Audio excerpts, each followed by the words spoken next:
Danster, what's happening? Do we have audio, Dan?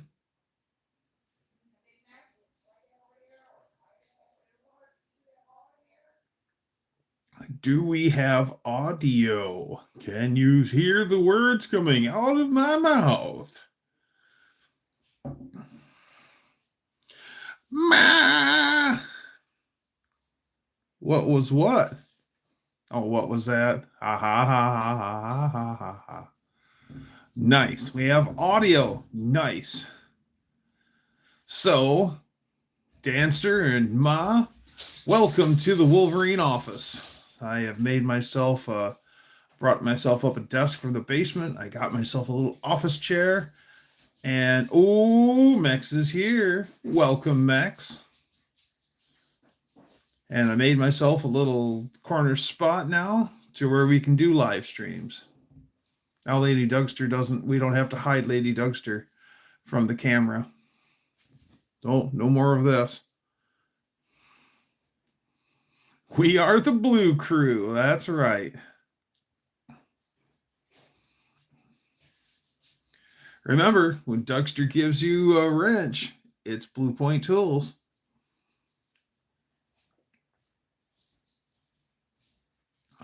Hola, hola, hola. ¿Cómo estás? Muy bien.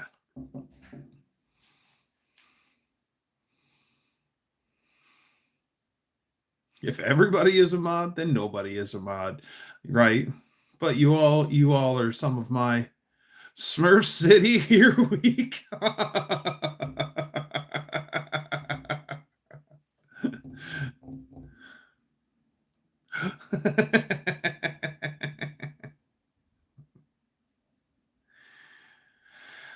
Oh, Max put some Espagnoli down there.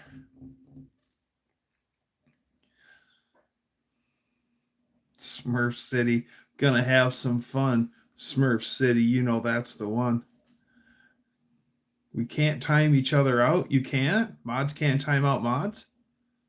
What happens if mods are naughty? What if a mod went rogue?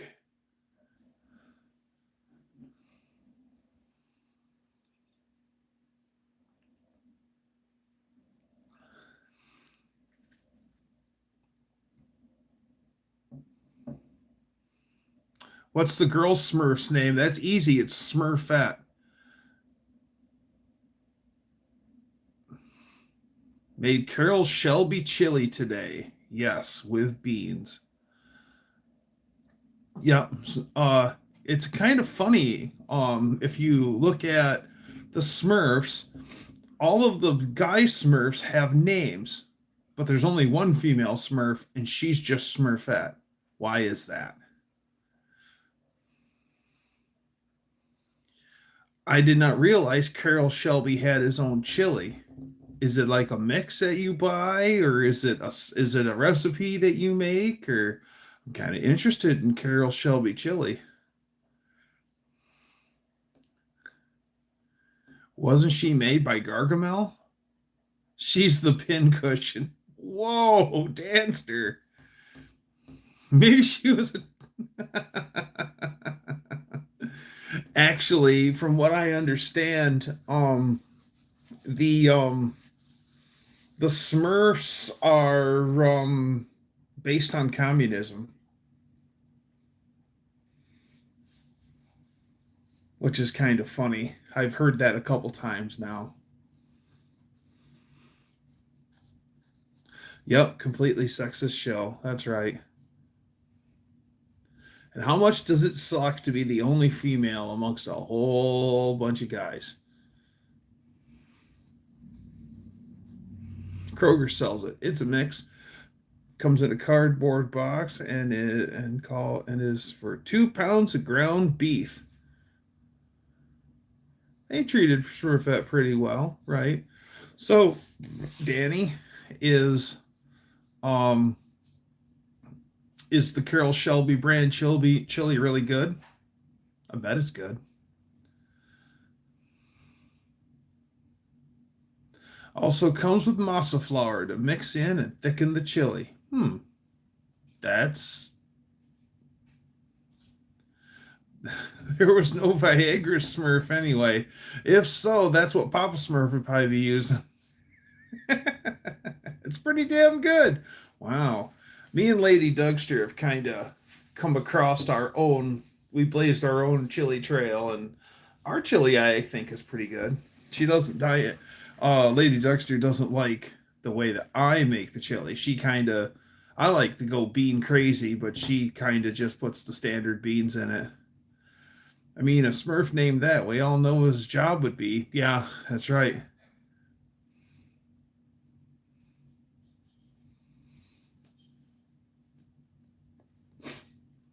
Yeah, I'll put all sorts of different beans in when I make chili. It'll be garbanzo, white kidney, your standard red kidney beans. I'll put pinto beans in it.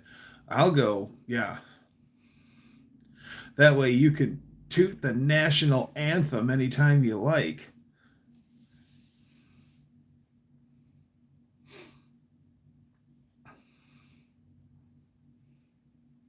I just do dark red kidney beans. Yeah. Yeah. Lady Dexter doesn't like it when I go put all the beans in it. I do. I'm a tootin'. Remember, beans are not fruit, nor are they musical.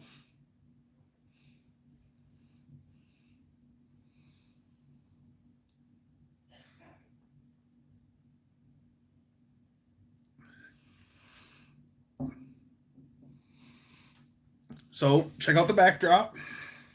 I brought all my license plates out. I moved the porcelain plates, the ones up high.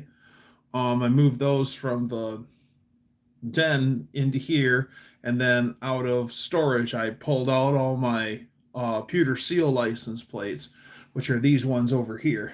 See the pewter seal, the little coin? That's a pewter state seal on each plate, and I've got them from going from 19. Well, the one up top, that is an Arizona copper license plate from 1932. So it's 1910, two 1911s, 1913s, 1914s, and then, or 1913s, I'm sorry. So those are 1912s, 1913s. Up to the top, those are 4-digit 1914s. These are pewter seals. These are pewter seals. Stamped plate, embossed numbers. Those are, the other ones are completely flat. See, so it's 1915, and then the sign, Dodge Brothers sign, is porcelain on steel, all the way down to 1919. The one with the M in it here, the 19, what was that, 17? Yeah, the 1917 with the M. M stands for manufacturer. So that was part of Ford, GM, Chrysler, or was 17. It probably could have been like Maxwell, could have been Pierce Arrow, it could have been anybody. You know, Pierce Arrow wasn't from Michigan. They're from Indiana. Were they made by prisoners? Good question.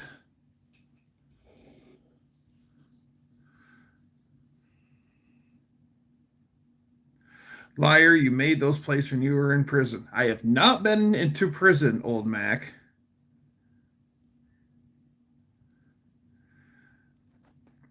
For a while, I was changing it up and using taco meat seasoning and black beans and tomato paste. Oh, I bet that was good. Mitch sure had a lot of cars.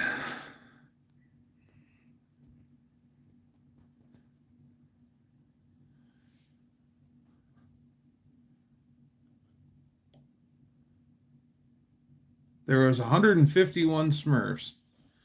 Wow. Some of these plates are unrestored, like the 1916, but the 1915s are restored. The 1917 is restored. This is a 1918 right here, and it's special because of the rivets that's used to hold the pewter seal on. All of these have their state seal. And it's funny because even in 1910, that white and black one up all the way up top, it was used as a state seal on the license plate before it was actually Michigan's official state seal. I'll probably bring more plates out eventually and start hanging them up over here. I got some room. So for now, that's for that. Now this is actually pretty cool. This is a 5-foot by 5-foot map of Grand Rapids, of the greater Grand Rapids area. And there's a highway system that connects the two major highways, or three major highways together, called M6. And in this map was made in like 1994. And this red line down here, in 1994, it was just proposed. Like they didn't build it until finally finish it and make it operational until like 99, I want to say. And so funny story about this, a map like this one.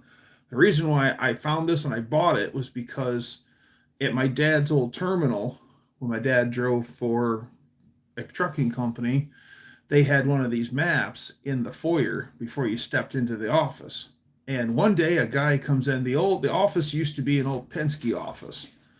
And so all the time, these guys had outdated Penske books. Looks fine. Okay, thanks, babe. Guys who would have outdated Penske books would come looking for the facility to get fuel, and they didn't have the fuel island anymore. So all the time we'd get Penske trucks coming in, and then, sorry, no fuel. This isn't a Penske office anymore. So one day, another Penske truck comes in, and he's looking for fuel or service, one of the two. And we're like, sorry, no, sir, this isn't a Penske office anymore. No fuel, no service. Sorry. The Penske office is over here. And the guy's like, I'm not looking for the Penske office. He goes, guys, I'm lost. I'm looking for this address. Have you heard of this company on this street? And they're like, no, we've never heard of that. And one of the guys goes, well, we've got a map. And I mean, this thing is so detailed. Like, see all the blocks and city streets and everything? Like, it's all there. Like, every street is named. And so the guy goes and stares at it. Was a map just like this one. And the guy goes and he stares at it and stares at it and stares at it. I ain't finding it. Finally, he goes, I ain't finding it, guys. Can I use your phone? I need to call someone. They're like, absolutely. So slide him the phone. He dials it up and he calls the guy and he's like, I'm here in Grand Rapids, Michigan, and I can't find this address anywhere. And the guy practically pulled the phone back a foot from his ear. The person on the other side goes, you dumb son of a gun. You're supposed to be in Grand Rapids, Minnesota, which is a long ways away from Grand Rapids, Michigan. And the guy's like, hey, you listen here. He goes, my bills say Grand Rapids, M-I, not Grand Rapids, M-N. So somebody goofed big time.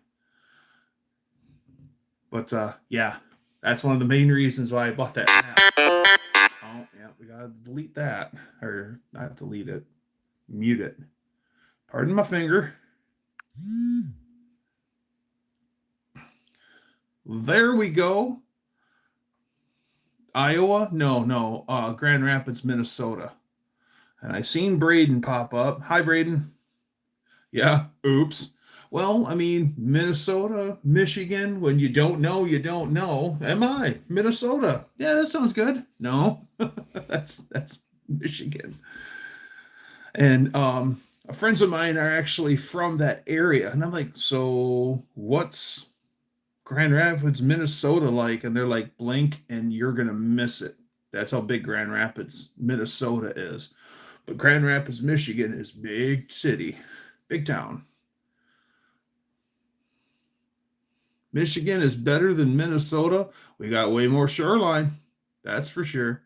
Great Lakes, great times. All right. How far are you from Steve Morris Engines? I don't know where Steve Morris Engines is, old Mac. Ryan Hall says you're getting some snow soon. That's not impossible. Why don't any states use a walrus? For the state seal. Ah, ha, ha, ha, ha.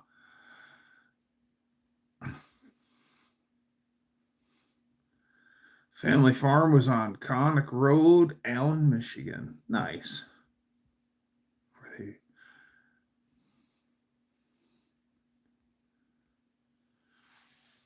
Like Harvard, Michigan. I've been to Harvard. Yep, definitely been to Harvard. Want to do the salmon run up in Michigan? Oh yeah. Salmon fishing is actually pretty good here in Michigan. My rice grain aunt lived in Byron Center. Oh, Byron Center is not that far away. Maybe 20 minutes. Yeah, Barnyard Center was what some people call it. Byron Center isn't that far away. It's one of the burbs. It actually has exploded with population. It's like the in place to live now. The place is just exploded with population. I can't believe how big the high school is now. Yep, Byron Center. Byron Center has Byron Center Road and 84th Street that goes right through town. And for the longest time, this was a two 4-lane street, actually 5 lanes because there's left turn lanes too. So there's 2 5 lanes that intersect here.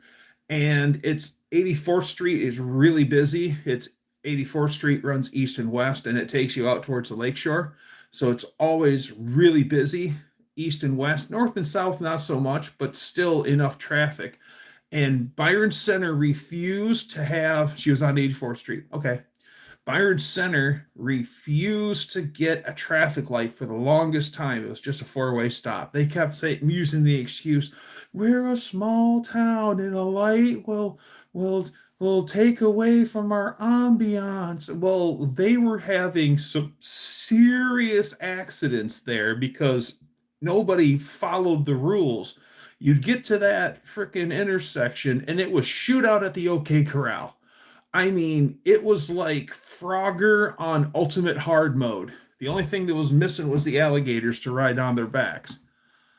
And yeah, the best thing they ever did was put lights in there, put a traffic light in there. But Byron Center Meats is downtown Byron Center, and their slogan is "Never a bum steer."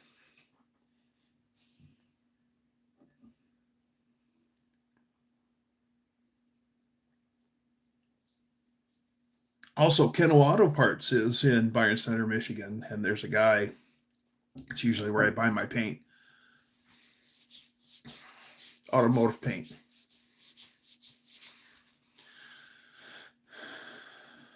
Hillsdale. The college has taken over everything around. Yeah, I'm not surprised. 147 Union Street in Hillsdale. I don't think I've been to Hillsdale.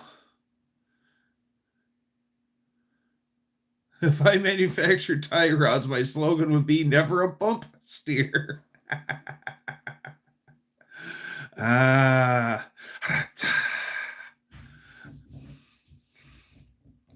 Boyd, everybody. Danny Boyd. Be sure to tip your waitress. Here all week. I flew in from Florida and mine are my arms tired.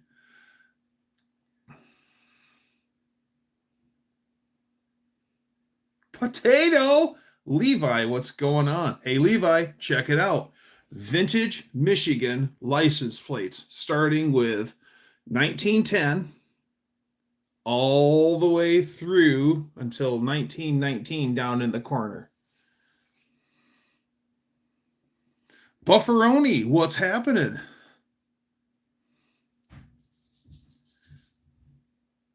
Is it a Somalian college? I have no idea what's in Hillsdale, to be honest with you.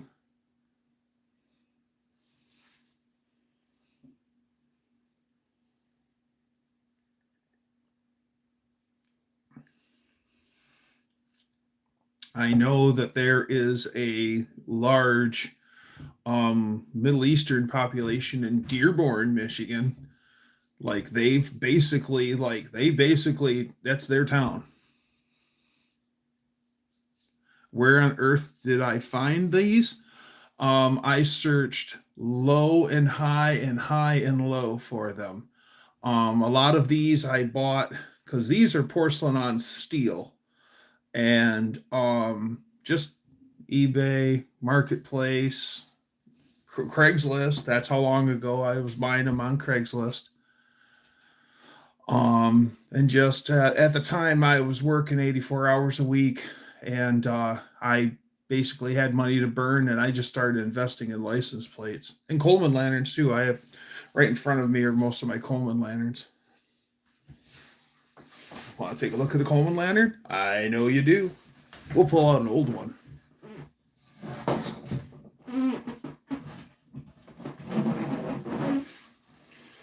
This is a USA. I have them both. I have both Canadian Coleman and American Coleman, but this is a probably 100-year-old. Yeah, it's 100. It's like 1926. Coleman Quick Light. And see the loop? That's a loop generator, a Q99 loop generator.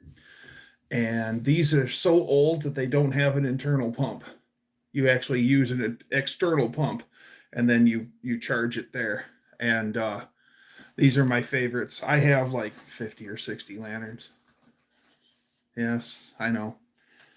I'm a sad bastard. I know.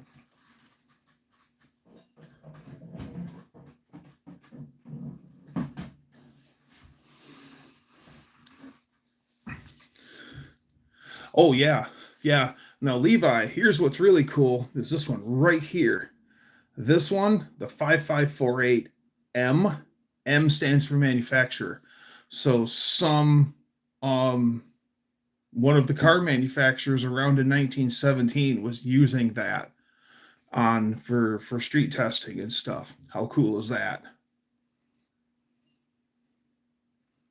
So yeah, I was doing a lot of back then when I was working a crap ton of hours. I was making like almost $1,000 a week. I had no time to spend it. Basically, I'd come home and just kind of unwind and then go to bed and then get up and do it all over again. But yeah, what little time I had, if I wasn't taking vacation, I was tracking these down. Mark Levin can be kind of an idiot. I don't know where he gets some.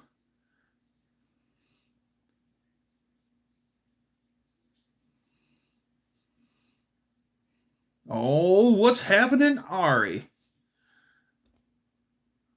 Yeah, I know.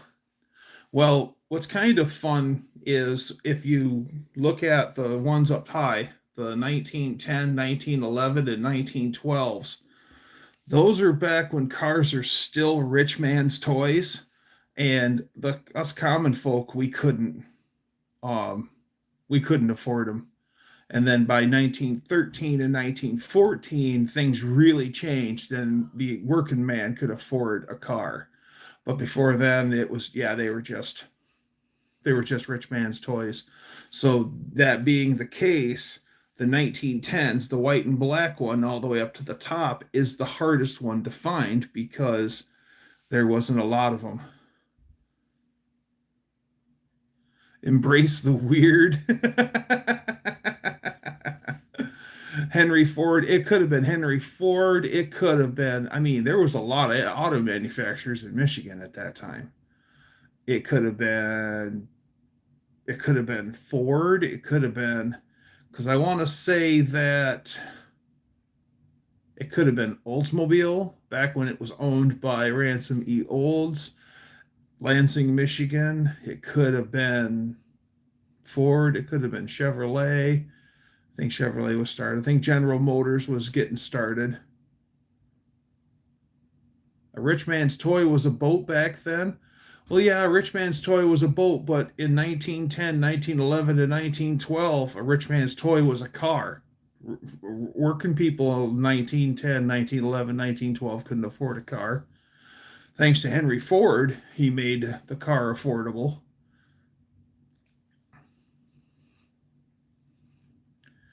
Just did a pretty major parts haul. Got a bunch of 62 C10 parts, 2 transmissions. Every Chevy guy needs a spare 4L60. How much was a yacht back in 1915? Lots of, well, by today's standards, it would be a deal, but probably a yacht would probably be $20,000, which was a lot of money. Lord, Mr. Ford, you got yourself in a pickle. Them gas guzzling, smoke belching, futuristic buggies. Every family's got 1.5 cars, and man, that half a car's got to be a bear to drive.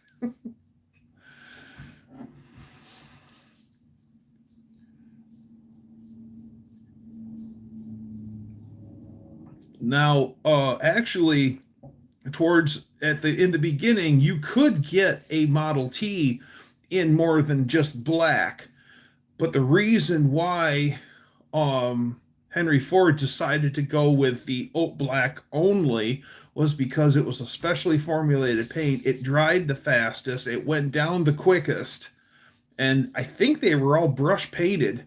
And all Model Ts got painted with a green undercoat first, all brush painted. So yeah, that was because it was just the most efficient. It was the fastest drying and everything.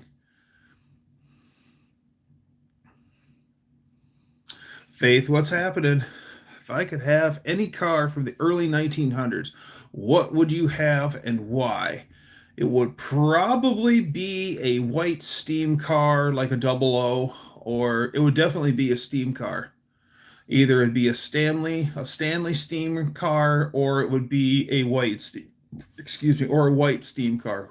If it runs like a sewing machine, that's saying it runs like a sewing machine, that's white. White Corporation made sewing machines, and some of the best of the time. And then they dabbled into cars. And the white system is actually pretty neat.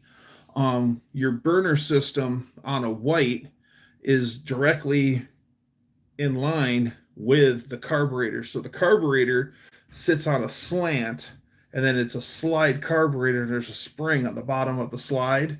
And if there's a lot of steam pressure in the system, it pushes down on the carburetor slide, which does not allow a lot of fuel into the burner. So it just keeps the pilot lit essentially. And then as you drive and steam pressure falls off, the carburetor slide picks up, which introduces more fuel to the burner, making more steam. And the white is a lot more technologically advanced a steam car than the Stanley. Basically, the Stanley, you had a 15-gallon tea kettle, you heated it up till it was boiling, and away you go. And then when you ran out of steam, you filled it up with water, wait for it to come under pressure, boiling and pressure, and off you go. Was that the white that made trucks and tractors? I am not exactly sure on that one, Levi. Maybe yes. Now, it's really funny is in the movie Cool Hand Luke, when the scene where he steals the dump truck from the prison work detail and he runs away. They actually, and it's not cool to laugh about it, but at one time, white corporation that made the semi trucks, they bragged about their power. So they actually would say on the hood in chrome letters, white power, as in reference to the white engines making power. But yeah, I'm sure there's a bunch of narrow-minded individuals that'd like to have that.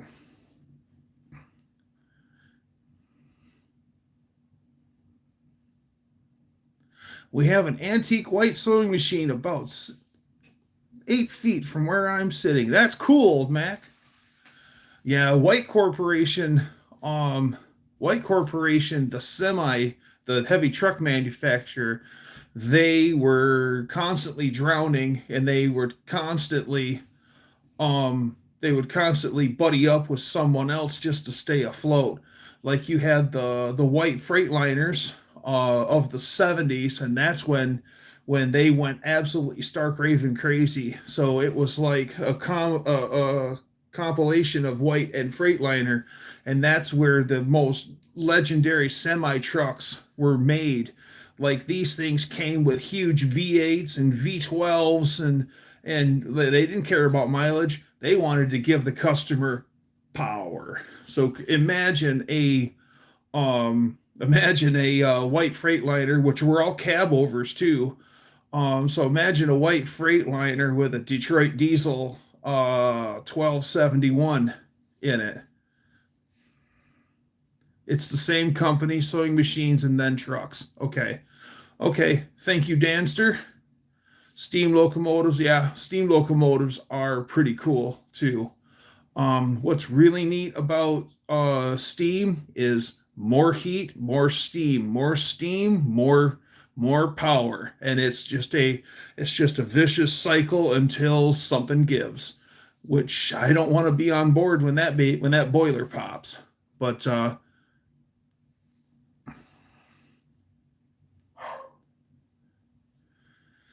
sounds like a Detroit diesel pulling power terrible everywhere else. Yeah, white Freightliners were everywhere. Yes.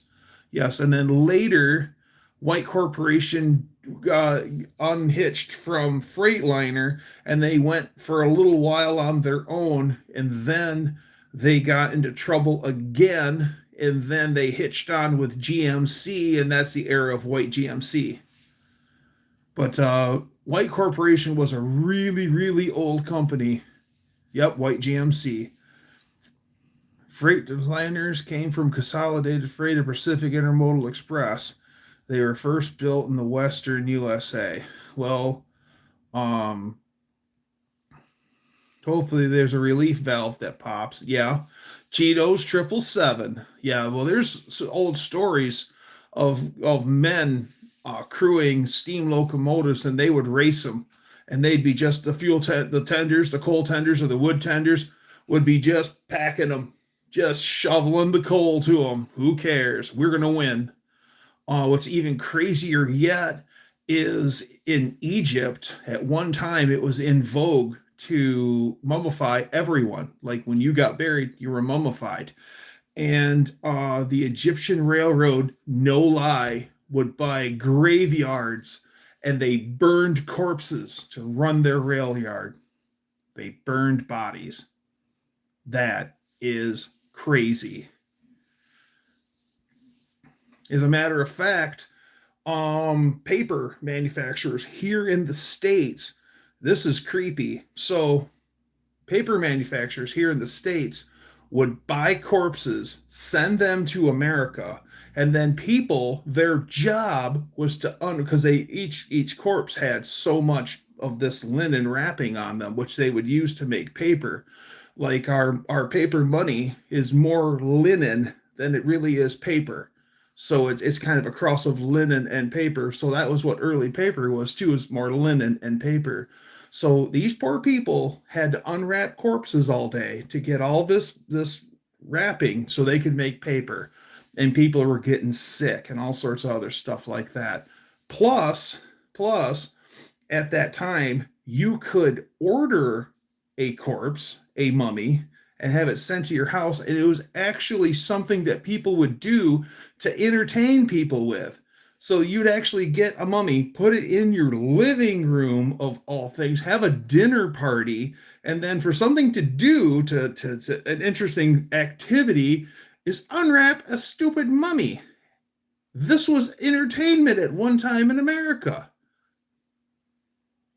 What the hell? But yeah, the Egyptian government at one time, to run their steam trains, actually burned corpses, bought whole graveyards. That's crazy. Normalize playing with dead things.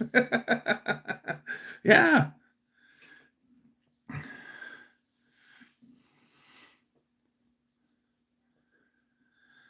If the steamer engine still runs back and forth from the Ohio through Milan passenger train, I have no idea. The lumberjack steam Train and Camp 5 Museum in Winona, Wisconsin offers a historical experience with a ride on a vintage steam train to a reacted logging camp showcasing early 20th century Northwood. Sounds cool. If it's an Airbus, your ears will pop a little. Flying United Friday. Okay. And it's like a blacksmith place where you and your can get stuff and there's a gift shop.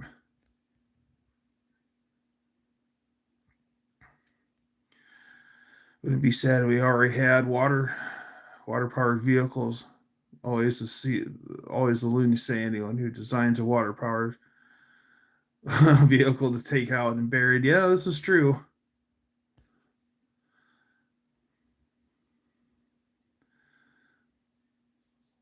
I was supposed to go to a water park with my friends, but I don't want to go. Don't want to go with my friends. Okay. Main Street Mopar, what's happening?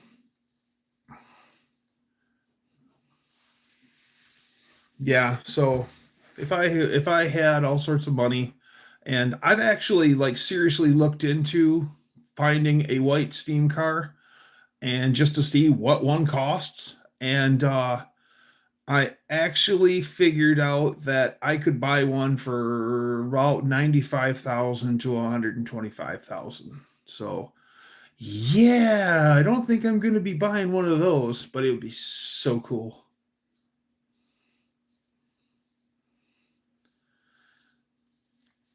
It's details aircraft, has the engines on the back. Oh, so it's a pusher. Don't know. They just seem more tiny than a Boeing. Crazy noises from under the front while taxiing on the Airbus 2. Boeing 737s are more solid. I think what was that fun fact I heard? That the wingspan of a 737 or 747, I think it's a 747. The wingspan of a 747 is longer than the Wright brothers' first flight. Do you know what you need to build, Doug? You need to build a jet-powered 1950s truck. Jet power? You mean like turbine power? Well, first off, those things are thirsty machines. Those things use a horrendous amount of fuel. They're noisy as frig. They make a copious amount of heat. But I mean, yeah, I could run a turbine. Yeah, I could totally run a turbine powered 1950s truck if I wanted to dump an absolute river of fuel through it. The cockpit of a 747 is like 6 stories off the ground when it's on its landing gear. Yeah, it is pretty high up there. It's so neat when you we've got the Gerald R. Ford International Airport, and you get to go out to the viewing area, and then you get to watch planes take off and stuff, and then you can also see across the runway into the actual heart, like the maintenance buildings and the you see the tower and all that stuff. But it is so MF and cool when they've got those big jet planes, those big aircraft, and they got the nose tilted, it hinges off to the side, and they're loading stuff out the front of it. That's just so neat. Yeah, 2 gallons per minute. Exactly. Yeah, gallons per minute. Yeah, GPM. Yeah, I can't. At today's fuel prices, it just, well, Jay Leno has a Y2K turbine powered motorcycle. And he's like, it's fun to ride. He goes, it just is a little noisy. And Fox Dude. Yeah, he actually once upon a time in traffic, he melted a lady's bumper from the exhaust off of that turbine. I'm sore from helping my grandparents move last couple days. Oh, good on you for helping Gramps and Granny move, Faith.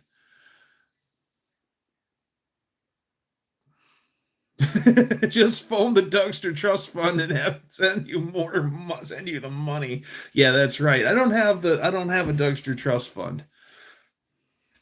Funniest thing I ever saw at Milan was the jet powered outhouse. I wonder if the driver personally fed his fuel to the turbines. The small gas turbines that ran in the Air Force burned like 40 gallons per hour. Exactly. Exactly. That's just a copious amount of fuel. So it's totally feasible, can be done, but turbine powered semi truck, big red turbine powered semi truck, and it was like 707 cubic inches or something like that. And it was a concept vehicle made by Ford Motor Company. And it was supposed to be, it's actually, look up Big Red. It's actually a very fascinating program.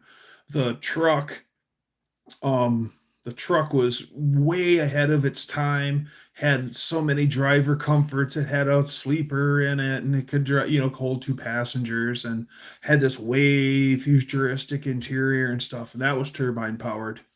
And just those turbine engines for the Ford Big Red program are rare.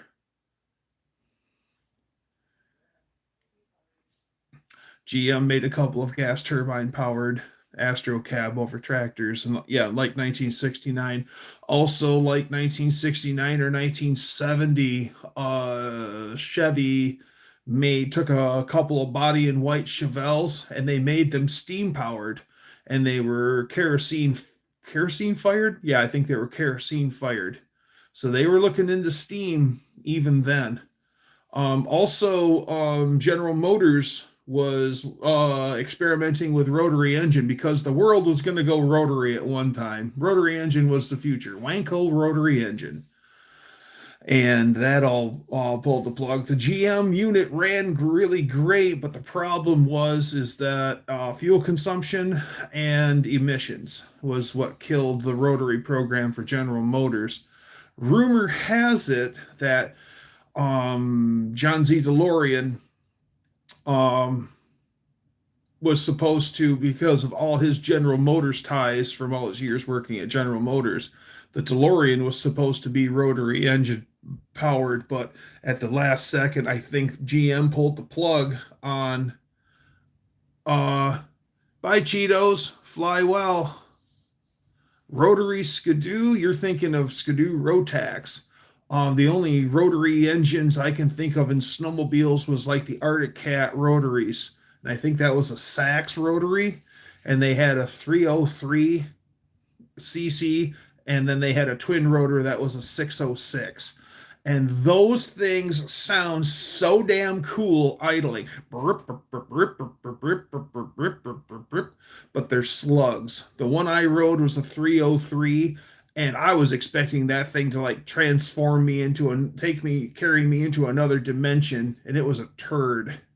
So maybe I just had a bum unit or something that wasn't tuned right, but I wasn't really impressed with it. Sounded bad to the bone, though. So cool.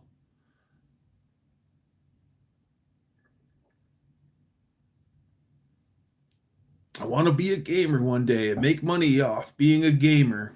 Well, the thing is, just like a lot of other hobbies turned professional like that, there are 100,000 other people that want to do the same thing you're doing. So competition is going to be stiff. So if you want to get ahead doing that, you better be the master of your trade, because there's a whole bunch of people that are trying to do the same thing. It's not impossible. Believe and achieve. I want that truck driving sim game. Why get a sim game? Danster, get your CDL, saddle up and drive. That's what I want to do.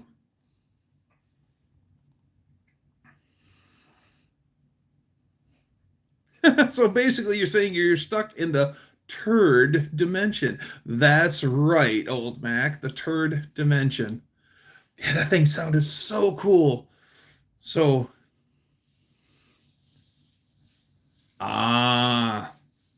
yes, this is true.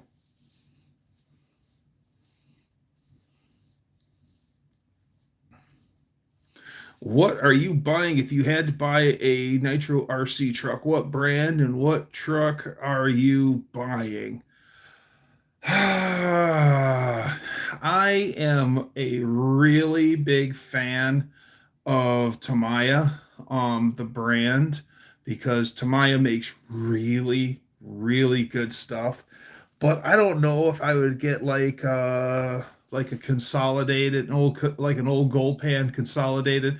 I would probably build something old school. I'd probably get like an old gold pan consolidated and probably with a more modern nitro engine, or maybe like a Traxxas Slash or something like that. Tamiya lunchbox would be pretty cool. I always like the vans.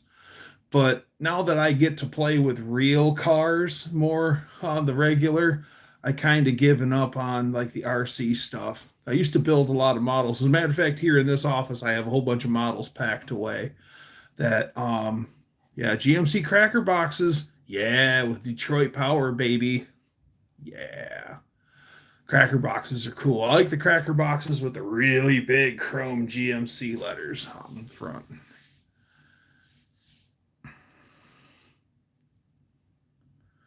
Video of your new home. Cool. I have a Traxxas Revo 3.3. I have a Traxxas Slayer Pro 4x4 Slayer that's nitro. Both of those are nice, and I have a VXL 4x4 and a 2x2 and an ECX Plus, all different. I have different parts for the Traxxas stuff. Everything I have worth of stuff. Wow. Yeah. I'd rather spend $2,000 to $5,000 and get shop truck up and going, because that's someday. I'm actually gonna hustle that thing down the track at No Name Nationals. Someday. I think 1966 was the last year for those Art Deco GMC letters. GMC has always been an interesting brand. GMC made some neat stuff back in the day. GMC made these enormous cubic inch V6s, like the 305s, like in 1969, 1970. GMC pickups had the GMC 6 option, which was like 305 cubic inches. I think there was a 305 V6, a 351 V6, and then there was a 401 V6. But they also made even bigger. How is the shop truck coming along? Levi, I picked up some ARP rod bolts for it. I'm going to be throwing some ARP rod bolts in it. 401, 478. Yeah, they made one of those sixes, Dan, that was like 600 plus cubic inches, but those came in big trucks. They didn't come in pickup trucks. I think the 401 was the biggest engine to come in. Yeah, they were heavy. Yeah, they were heavy. Levi, back to shop truck. I've got my valve body on my 727 rebuilt. I need to order a deep sump extension for the deep sump oil pan, or filter extension for the deep sump pan. I need to get the detent spring for it, and then I can finish assembling the automatic, and then I want to weld a baffle into the oil pan, the rear sump oil pan for shop trucks, big block. Dakota, what's happening? I want to put a baffle in the pan. I want to change. I want to put in the.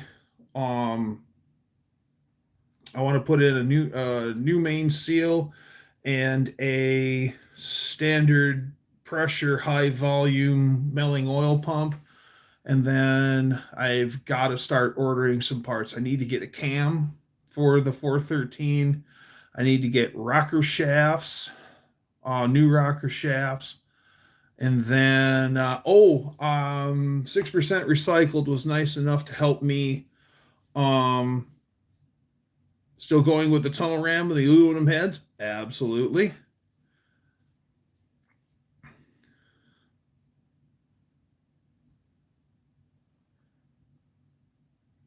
Right, rod bolts mean more RPM than usual. Not that I really plan on twisting this thing's tail, but a little extra safety would. Are you going to enter your shop truck in the burnout contest? No, I will not. If I'm going to do a burnout contest, um it'll be something other than shop truck. If I have some hoopty, yeah, I would do it in a hoopty, but not shop truck. I've got way too much blood, sweat, and tears in that truck. Like I bought the truck, I tore the body off of the chassis, I wire wheeled and hand painted it myself, and I got another cab for it that's less rusty than the original one, and I finally got the body back on the truck. So yeah, not into the burnout contest. I'll race it. I'll hustle it down the 8th mile. Now all the tracks around here were quarter mile. Like Martin Dragway, which is near me, is quarter mile. And then Northern Dragway, that's quarter mile. And then Mid Michigan Motorplex is a quarter mile also. Mid Michigan sucks because you're going west.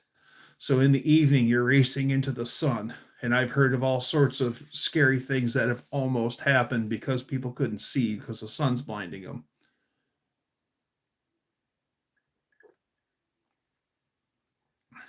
One of you goobers should enter something, enter the burnout contest with something.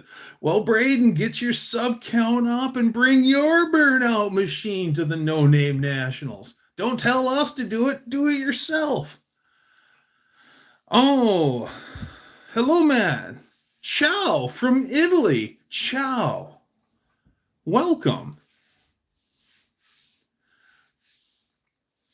Yeah, the tunnel ram.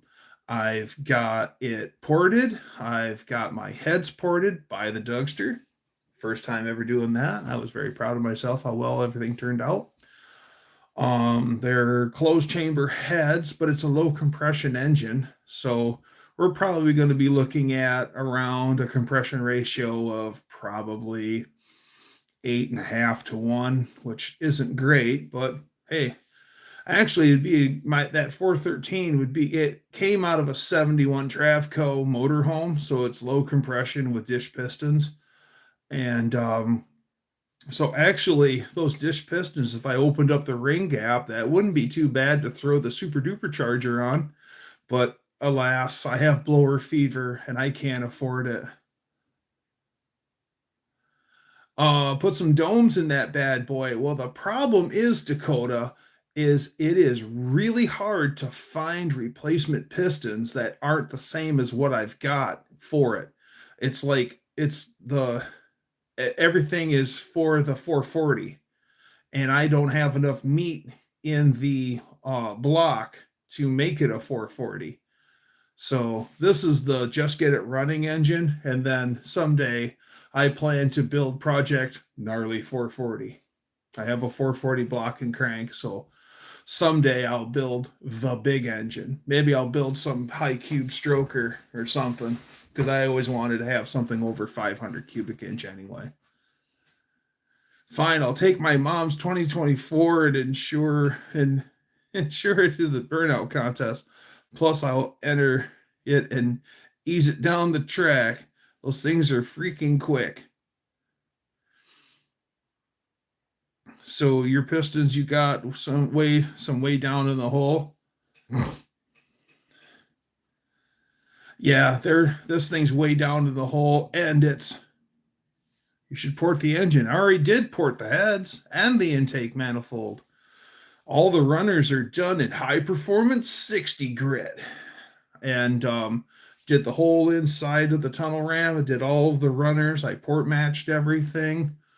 Yeah, I really scrutinized and put some real time into it.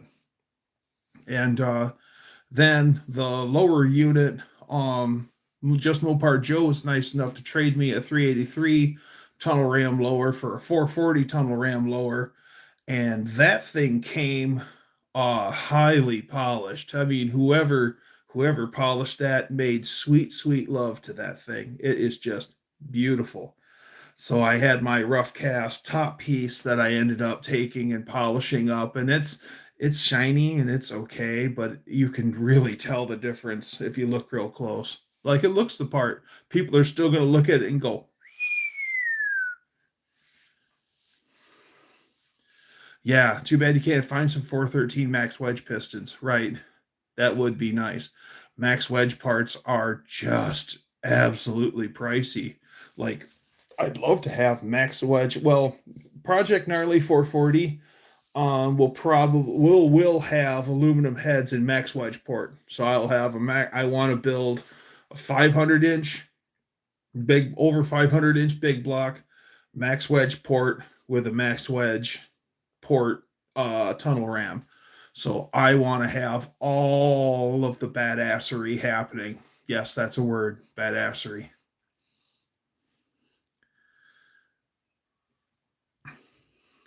Surely you can find a set of 413 pistons with 0 deck. That probably gets you over 9-1. I'm telling you, Dakota, it's hard to find those 413 pistons.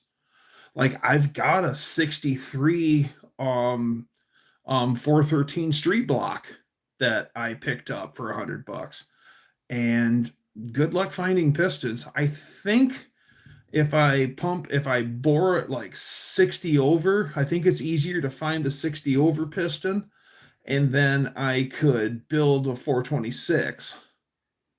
And but still, if I think, instead of trying to go after hard to find parts, it'll just be cheaper and easier just to build a 440. Somebody should go buy a Chevy Spark and drop a small block Chevy in it, or a big block Chevy, and then turn it into a burnout car. Anything's possible. I mean, one year at up to mid Michigan, there was a guy running a 426 Hemi powered PT Cruiser. So, and that was set up with the engine in the front and axle out back. So, I mean, if they can make a Hemi powered PT Cruiser race, I mean, anything can happen. All you need is the want and the ability and the pocketbook.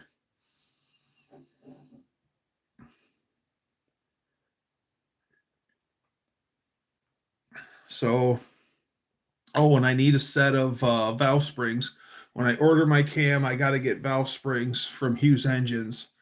And then once I got the valve springs, I got really nice locks and retainers and all that stuff. And I think there's comp valves too. And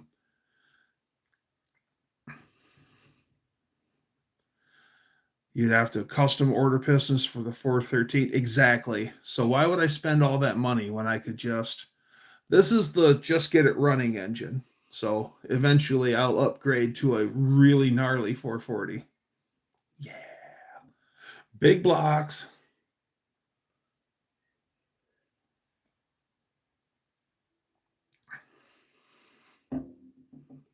Oh, 6% recycled was wonderful.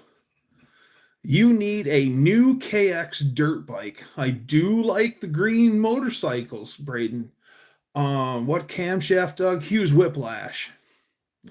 So that's going to help me on my journey, because with the low compression, the Hughes Whiplash cam helps keep cylinder pressures high. So that'll really work. And Braden, if I was going to have a dirt bike, it will not be a new one. I will not have a new one. It'll be a vintage one. The dirt bike that I really want is, because there's a lot of places to go play really close to me, is a Honda XL 500. I want one with a metal tank, not a plastic tank. I think they're silver and red. And DT 465, that's a lot of bike there, Danster. I want to call out Shop Truck. Well, when Shop Truck's ready, I'll gladly take your call out. KX 500 two-stroke. I have rode one of those, and my friend, you better hold on to all the stuff that you value in life. Those things are freaking fast. Lots of power. Too fast.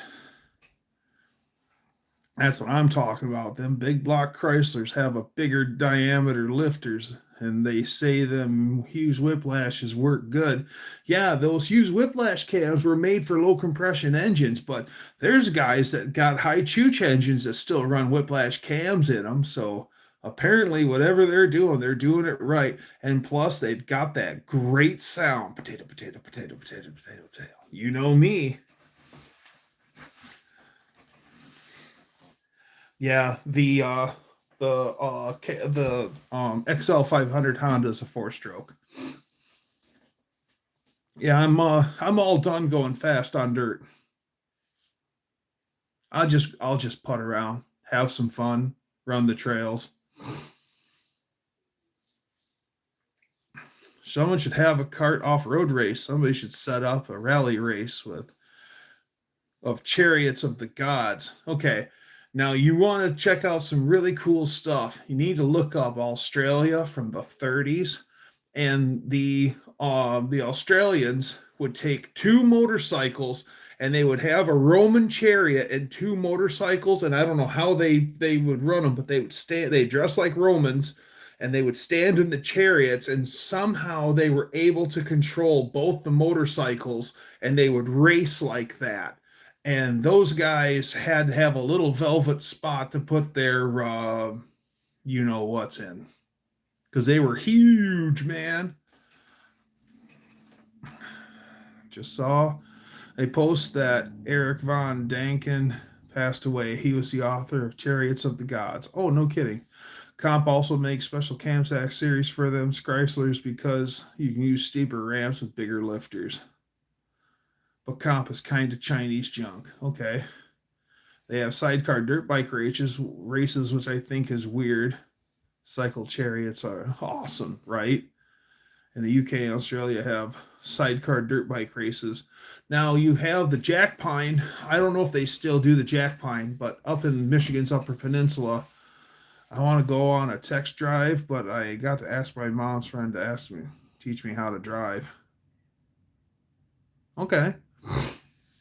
The Jack Pine is an off-road rally race through the woods of the Michigan's Upper Peninsula, which Michigan's Upper Peninsula is a lot of wide open spaces, a lot of woods and stuff like that. And you run a motorcycle with a sidecar, but it's not speed, it's a timed run. Like, you have so much time that you have to hit everything just right. If you get stuck, you got to get it unstuck. You got to ford rivers. And am I Jewish? No, I'm not Jewish.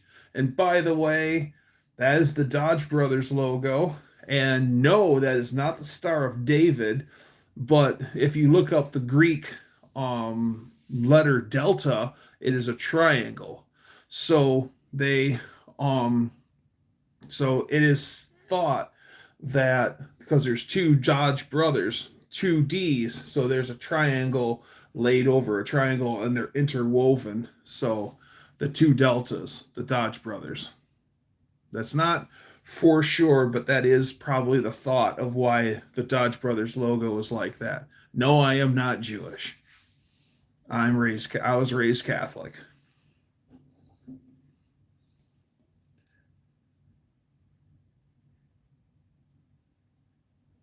Besides, how could I be Jewish? I like to eat bacon and pork chops and pork steak.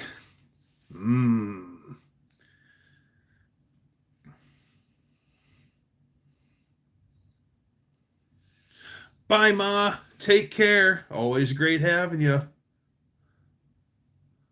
DougsterWolverineGarage.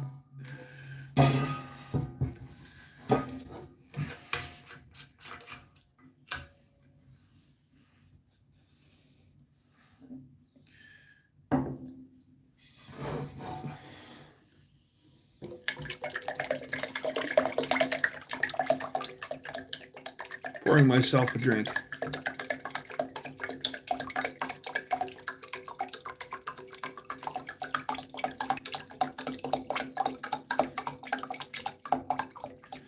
Damn thing is splattering all over the place.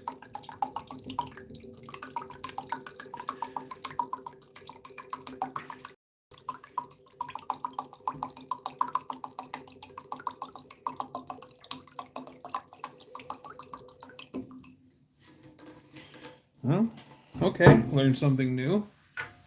The thing glugged something bad. Is that a whole keg?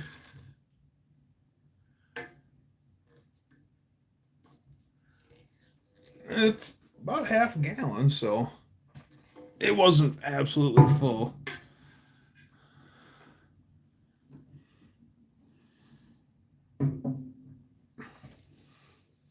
The mug does hold like a quart, so clean up my mess.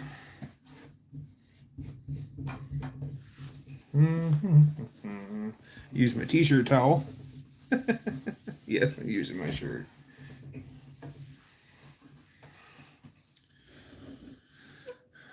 Are you thirsty there, bud?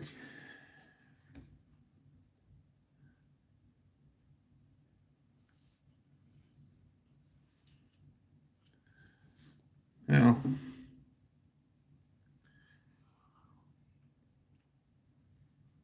Oh, put some ice in there. Yeah, nice and cold. Nice. I've had that water jug I've had for years. This is the first time I've used it. So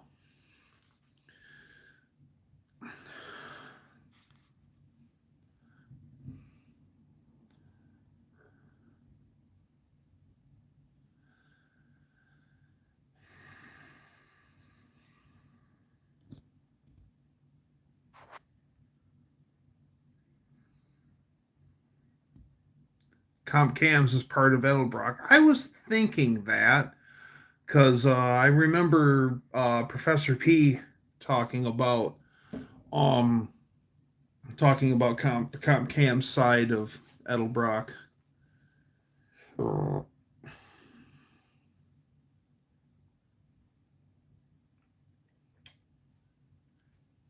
I think Jesus would like Harbor Freight. He was a carpenter. Yeah, he'd like Harbor. He'd like Hobo Freight. No, he says, I see nothing.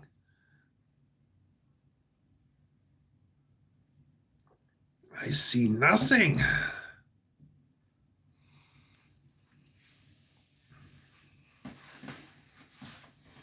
Yeah, I can't wait till Shop Truck can move under its own power. Need to start getting parts ordered. The biggest problem for me is money. So as soon as I get a little bit of money scraped up and I can start buying my parts, and then we slowly move forward. I refuse to go into debt to build Shop Truck, so it's all on pocket change, essentially. They also swallowed Lunati, and you can no longer buy Lunati cams. I got a Pontiac V8 roller cam, $200, 243, 252 at 50, 110 lobe separation. Ooh, yeah. They opened up a Hobo Freight just a mile or two from the house I lived in high school. I see London. Went on sale and that's what they had left. Went pretty cheap. Okay, yeah. There are in my area, there are two, or all there, yeah, in my area up in Grand Rapids, there's two Hobo Frights. One is on 28th Street, and that one's an okay store, but the one on Plainfield on the north end of Grand Rapids, that's the store to go to. It's like three times the size of the one on 28th Street, has way more stuff. And there's a really nice one down in Kalamazoo south of me. But I don't get down to Kalamazoo all that often. The Hobo Fright's probably, yeah, Hobo Fright's probably half an hour. Yeah, half an hour away. Hobo Fright, it's okay stuff.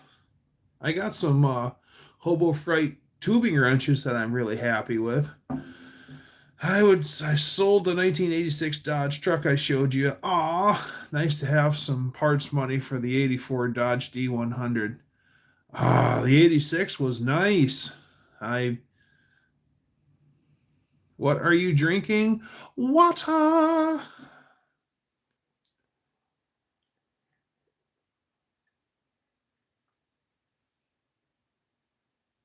Got a 1990 D150 a few weeks ago, 318 4-speed. Okay, what happened to the tan truck that you had, Dakota? That was a short box two-wheel drive.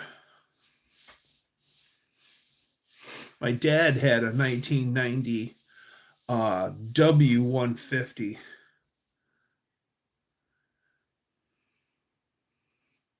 Or hell, it might be a 5-speed. Woo! 5-speed would be all right. Yeah. You see what it is we're going to make Dakota a Mopar guy. We're going to make him forget about Pontiacs and go Mopar. Actually, it's for me, it's Mopars first, Pontiac second. I'd love to build a Pontiac. If I was going to get a Dodge truck, it'd be a birdbath hood. Yeah. Still got the tan one, in the process of swapping a 360 in it. Nice.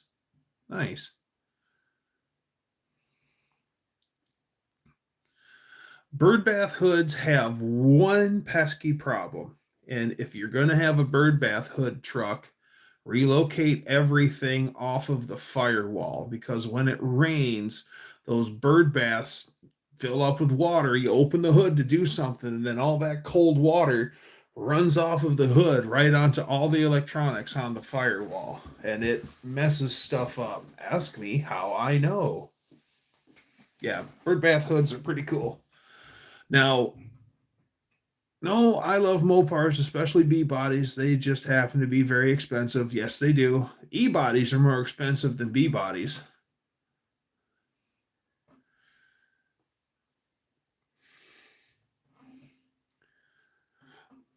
I love our community. It's all good here. Everyone knows everyone.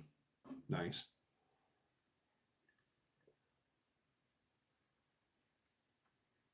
Yeah, B bodies are cool. I like early B bodies, like 67.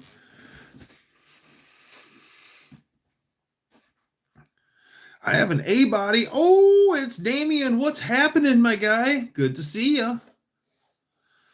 E bodies are cool, but I really like B bodies, and I have me one or three someday. All right. Yeah, I like B bodies too. Some of the C bodies are actually pretty cool, but those things are battle tanks.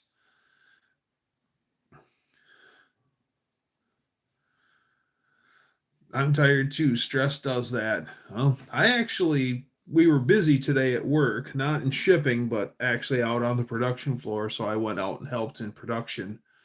And we had a whole bunch of displays to wrap. And I actually ran my ass off today. We got a bunch of stuff done. So I was really happy about that. I really want a 68 through 69 Charger. Thought I'd have one by now, but every time I save up more money, they get more expensive. Yeah.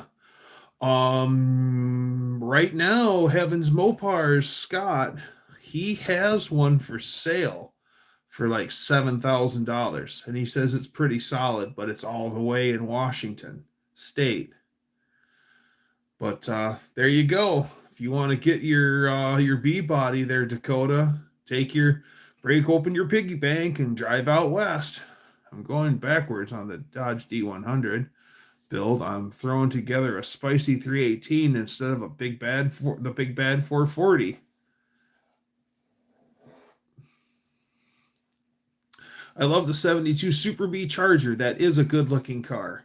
But his Charger is for sale. Yes, his Charger is for sale. He said he'd take $7,000 for it. He also has a bird bath hood D150 or D100. Having anxiety isn't fun. I get them every night, 24/7. That's not cool. Yeah, his Charger is for sale. he sold a Coronet, like a 68 Coronet, which has got those cool signal bar looking taillights in it. Yeah, it sounds like a lot of the stuff is going, which is too bad. And he's got like a 61, I think it's a 61 Chrysler wagon, which actually kind of made me go, huh? Cool. I like station wagons.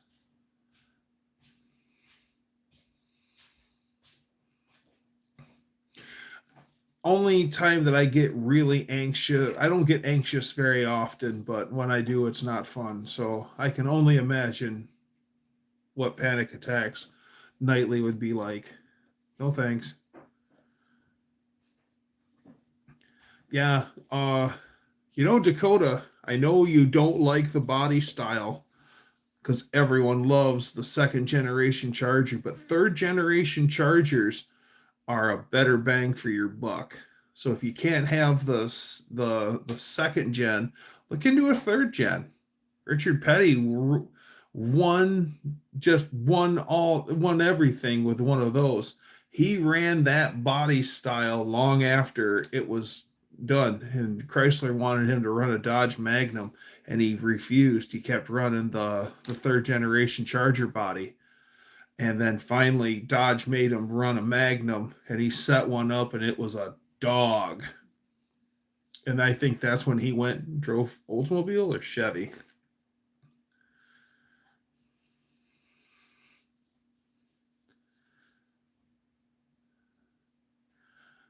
I had one, but mine was a 62, had dual air, front and rear. Yeah. My dream car is a 68 Chrysler New Yorker. Ooh, nice car. Um, a guy I know, he has a 1950 New Yorker, and it's like blue jean blue. And when he first got it, it was a really nice car, and it ran so quiet that you couldn't hear it run. It was almost silent when it ran. It was amazing, but it was a barn find car, and then he never puts anything in the barn, and it's just sat outside. And the last time I seen that 50 Chrysler, I about cried. It looks like hell now. It's gotten rust into it, and it's got up underneath the paint, and the paint's starting to bubble up, and it's just so sad to see what that car was and what it is now. And of course, he won't sell it because he's going to do something with it someday. Well, not my stuff. Too bad. I bought a 67 Newport convertible. I ended up selling it to friends later. A friend's father. New Yorker's always been a nice car. There is a 300 letter car up north that I've always been interested in, but I've got to get shop truck done. No ifs, ands, or buts. I've got to finish shop truck. I want to drive shop truck, and then once I get that done, I want to finish my motorcycle project, the 79 CBX, and then after that, I'll probably build the big 440 for shop truck. Yeah, I'd like to get the CBX, get two projects finished. Two major projects finished that I started, and then I'll work on another one. It's so easy to pick up another project. I have a soft spot for 69 and up C bodies. Yeah, the big C bodies. I always wanted a Monaco, but good luck finding one of those.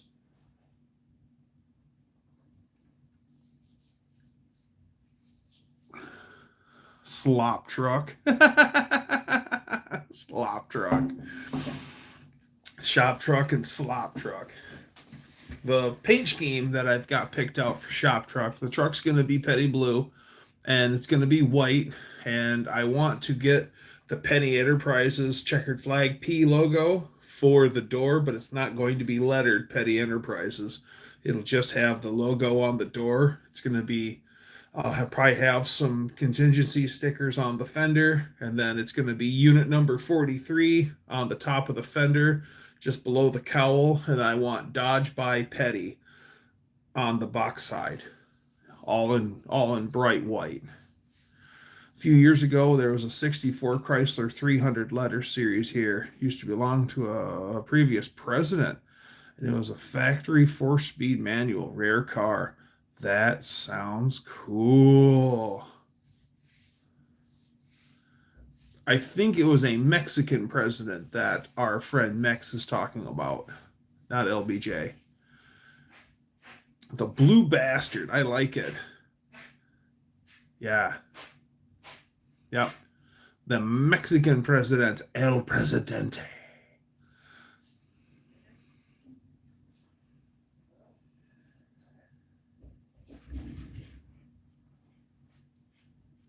Lady Dougster's playing with the Dougster. Hear him? Ruby! Ruby! Ruby! Ruby! You coming? Ruby! Apparently she's shy. She isn't going to come back to the Wolverine office.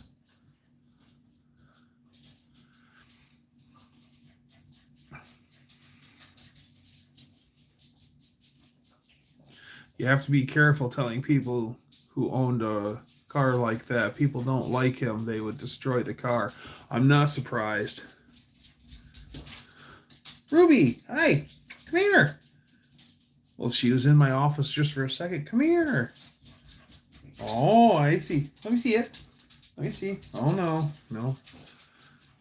Thanks, babe, for trying at least. Heartburn for dinner is not good. Hopefully you can have something better than heartburn for dinner there, Dutch. Welcome, by the way. Can't wait to hear that 318 screaming down the track. Yeah. Would 440 source make you a set of pistons? I don't know if 440 source pistons usually are part of their stroker cranks. So usually you get crank rods, pistons. Everything will be bob weighted. And I think Clevite bearings. Yeah, I think you get Clevite bearings with a 440 source stroker kit. Yeah, I'm sure if I shell out enough money. I'm lucky I don't have the heartburn. I ate a bunch of chili for dinner. Yeah. True, but people have actual reasons to do something like that. One of my customers' truck is signed by Petty on the dash. I have a video of it on my channel. I've seen that. Tom.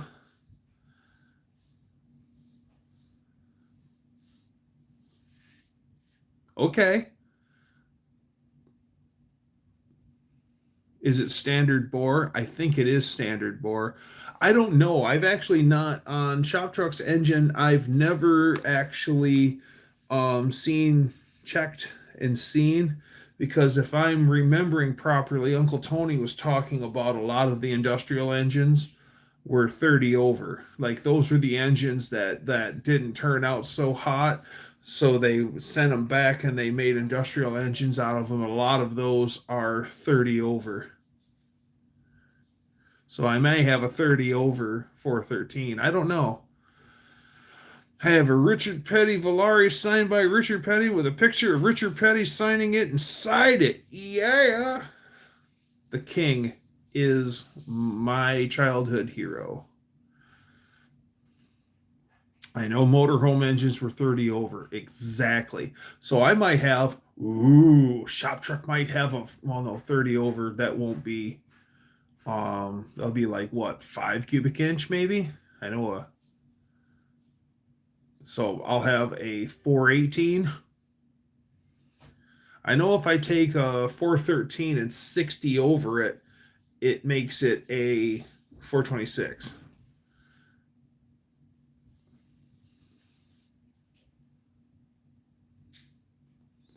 Yeah. Yeah, Richard Petty's will always been one of my heroes.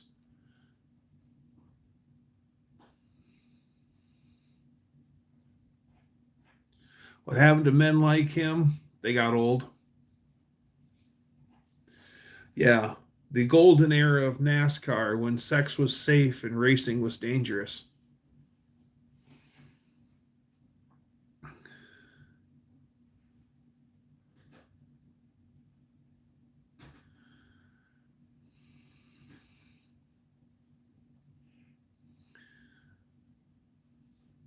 Board times, stroke number of cylinder times 0.7854. Okay.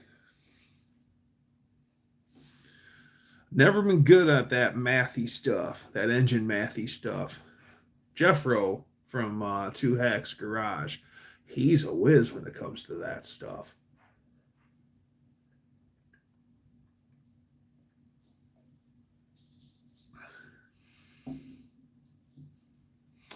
30 over 440 is a 445.8. Okay, so I'm a 413 is just a 20 something cubic inch smaller 440. That's all it really is.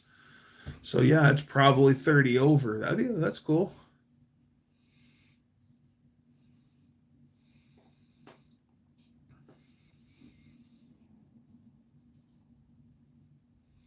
I just can't wait for the day where I get to drive shop truck. I've been looking forward to that for years. But like Dutch says, your projects don't move until you do. With a 4-inch on a V8, the stroke is going to be 2 less than the displacement. Chevy 350, 3.43 stroke. Ford and Chevy 302 is 3-inch stroke. Okay.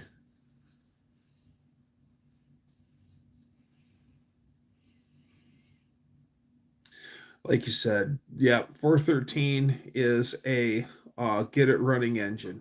Exactly. Yeah, I'll pull out all the stops and build the ultimate 440 or something. I think I want to stay with the RB engine, but maybe I'll build like a 451 B engine based stroker. Shout out from the old home Germany. Yeah, Germany. Yeah, that's good. Yeah, yeah. Years ago, we had a German exchange student, and his name was Gunter. And Gunter, we went somewhere. It was a friend of the family was hosting him, and they went out somewhere, and they had Bavarian pretzels, the big soft pretzels with the big salt flakes on it. And he said, he's like, "Ooh, I want that."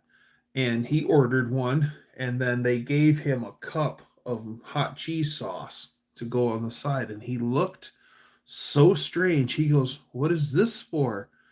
And we said, "Well, Gunter, you take your pretzel and you dip it in that." And he goes, "We don't get that in Germany. We use mustard." And I had never tried those pretzels with mustard before.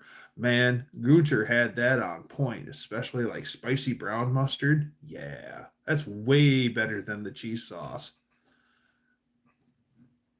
Yeah, Gunter knew what he was talking about.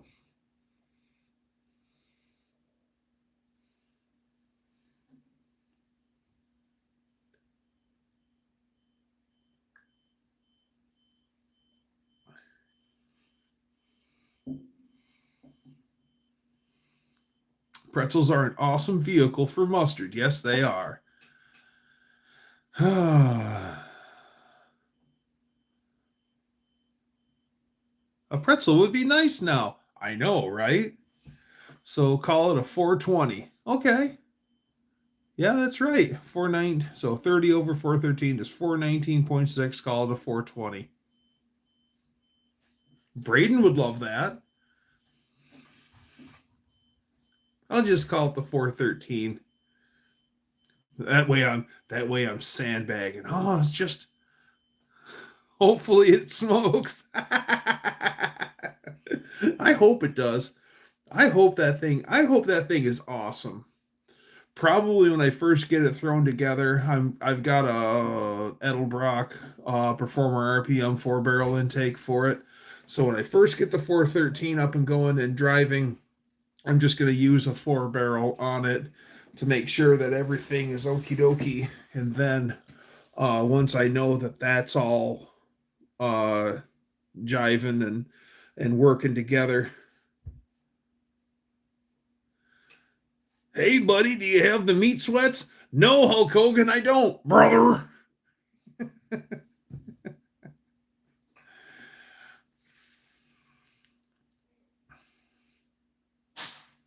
So yeah, I'm probably just gonna run a 4-barrel at first to make sure everything's happy, because I ain't never run a dual quad before, so that's gonna be a whole new learning experience. So that way I can.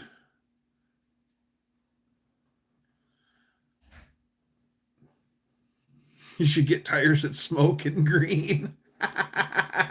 Dyed tires, yeah. My 318 is 40 over, so it's a 324. I'm just going to call it a 318. Brother!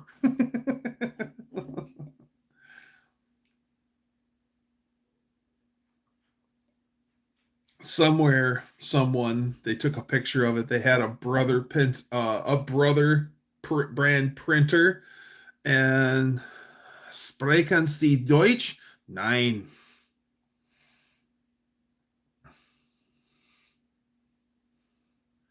No way, I'll just call it a 340. Yeah. Mohawk, welcome, Stormtrooper. I was in the shower, so I didn't hear it all, but from what I heard, you're putting a 455 in shop truck. It's probably not overcomplicate and just do a 5.3. No way will I ever put an LS engine in my truck. My 455 blocks are 30 over, so they're 462. Yeah. If I was going to put a 455 in it, it would be 455 Pontiac for sure. Or it'd be a 420, a bone stock 428 HO engine. Those things are gnarly right out the gate. It smokes the tires green. If my plow truck ever dies, I will LS swap it. The way you're going through all these third gen Hemis, just third gen Hemi the plow truck.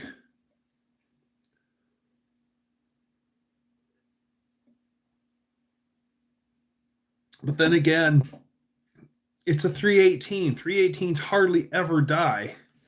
As long as it has like half a quart of oil in it, it's going to be THC injected. I love this truck, man. Far out. How's my driving? We're parked. Oh, right. Sometimes, man, you are the traffic. It's a 360. Okay. Yeah, just put a 318 in it. The Rodney Dangerfield V8s just don't get no respect. The petty plow truck deserves a third gen.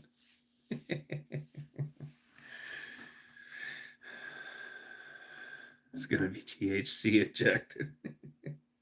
Man, they just passed a new law effective the first of the year, and there's now a 24% wholesale tax on rec marijuana. So they're already taxing us pretty steep on that. Now they're taxing us even more. 24 cents on the dollar. There's a whole bunch of weed smokers who are not happy about that. My 318 was very loose and dirty on the inside, but it ran pretty smooth. It smoked and even knocked for a few minutes one day. It's got a 360 sitting in its place right now. THC injected, it'll never move past the snack shack. Yeah. Yeah, 24%. Yeah, exactly. Yeah.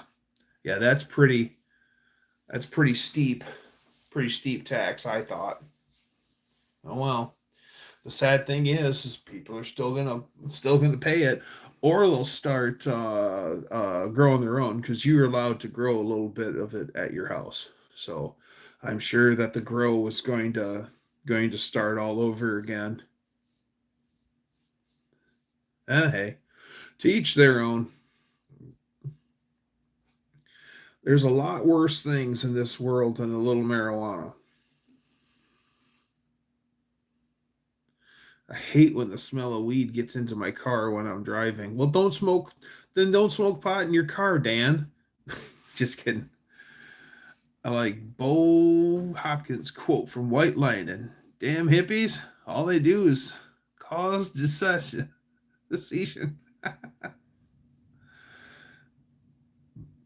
Grow your own 3 plants in Ohio. I'm not familiar with the what I'm allowed to have.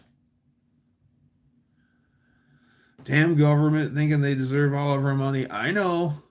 And they're trying to reach in our wallets every day of the week.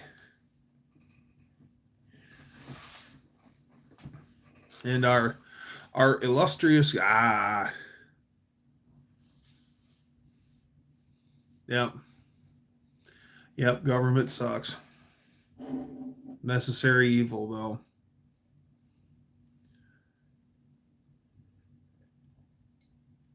Oh, I know a guy that had his whole basement full of plants, and they were as tall as the ceiling. Oh yeah, oh yeah. One guy I know who grows it medically.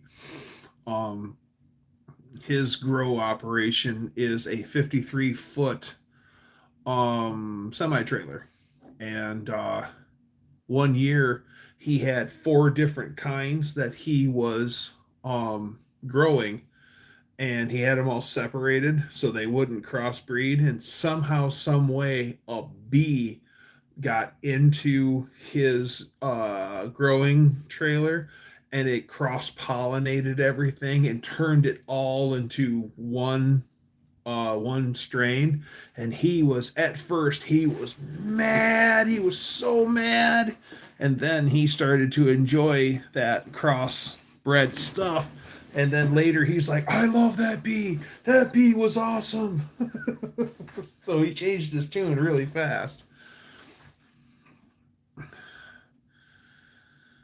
He over in Ohio something and didn't work for a living. I used to play Grand Theft Auto and Red Dead Redemption with him. He was hilarious. Too bad THC tries to kill me. Found out at 14 that I'm highly allergic to it. Yeah, one of my coworkers is highly allergic to it, but only if it's smoked. Like there's something about it. The smoke is what bugs him. But he smokes cigarettes, and that doesn't bug him. But yeah, there's something about he can take the gummies and all that other stuff and enjoy it that way, but he can't smoke it.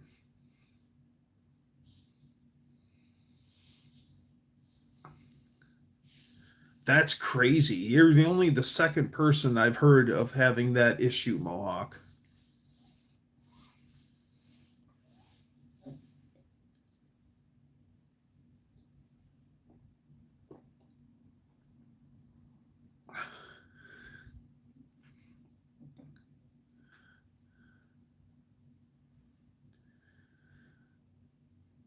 Hey, horsepower, that's your drug, Dakota, right? That's your drug of choice. There's worse things.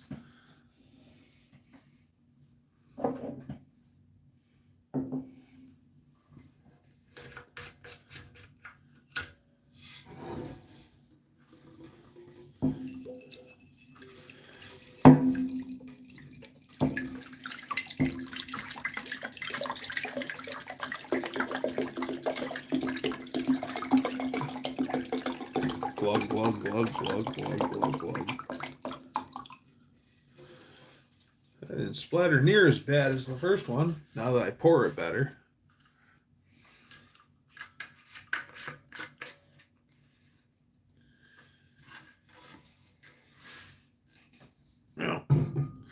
I'm not opposed to a little doobie every now and again.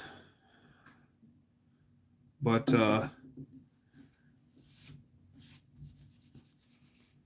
found out that our the place I work for has a zero tolerance policy, so I've kind of gotten on the wagon lately. So, oh well. There was good stuff around before, there'll be some later. Haven't had any alcohol in 4 weeks? All right, good for you, Danster. I know a few people that only work just enough to have enough marijuana to smoke. No hot rods, no nothing. Yeah, I know. It'll probably be legal in a few years. It probably will be, but it's a slow process. Yeah, it probably will be. Never got to enjoy a high. Less than a minute after I took a hit, I woke up in the hospital, and people from the party said I just fell out, scared the crap out of them. I bet you did. I'm going to stay on the wagon until March, I think. Danster, I think that's a good idea. Good for you. And if you do drink again in March, don't go on a triple dipper. Don't do the triple Lindy Bender. Good for you, Dan.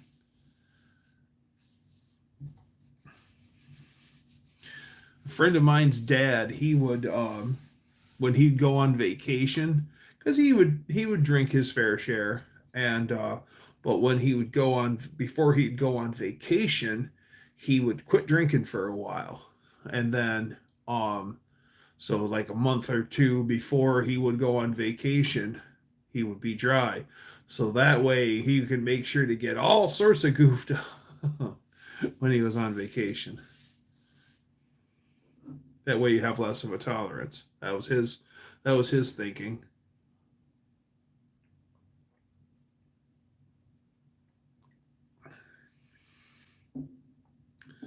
I did the other night have like on late Saturday night, I did have like 5 or 6 beers, but that's the most I've drank in a while.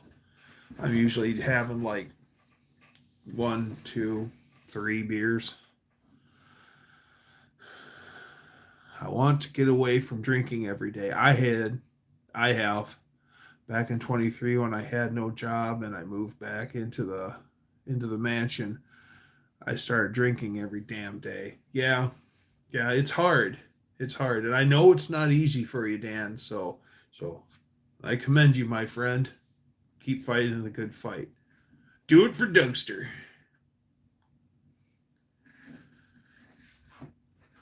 Yeah, my extended family has a history of alcoholism, and so how happy I am that 2 people really close to me are on the wagon. So I'm really happy for them. So I'm really proud of them. They've both been sober now because they quit around the same time, like a solidarity thing. One did and the other one did, just to support the other. And I think it's been 6 years. So they've been sober 6 years. So I'm so proud of them because it's not that bad. I'm not chemically hooked like some people are, but I did have anxiety for the first week. Okay.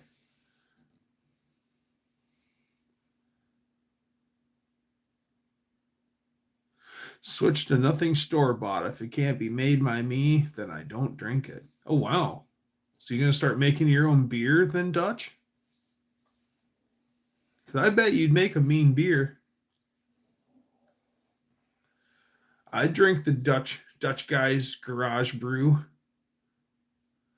You can always run a batch of shine. That's right. Little corn, little yeast, little copper line. Everybody knew that he made moonshine. I don't trust myself to make gin. You gotta get the. Isn't that made from juniper berries? I think it is. I think that's made from juniper berries. So first you'd have to source the juniper berries.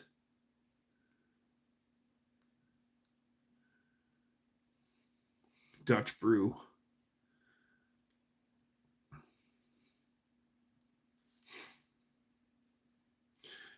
One thing I've always noticed is out of all the liquor drinkers, it's always the vodka guys that drink the most quantity. It's nuts how much they drink. If I made shine, I'd put it all in my gas tank and drive to the store for some gin or beer. Before I die, I want to make a bunch of moonshine out in the woods. I didn't hear that, Dakota. I made my own beer. I make it every time it gets turned to vapor. Oh, that kind of beer. Gotcha. My grandpa got busted in the early 70s for having the biggest moonshine still on the Sand Mountain. On Sand Mountain. He made a killing. I bet he did. Oh, on Sand Mountain. That makes sense why your brother Hunter is Sand Mountain Ballistics. Gotcha. Okay. I just learned something. How is Hunter doing anyway? Dakota, tell Hunter I said hi.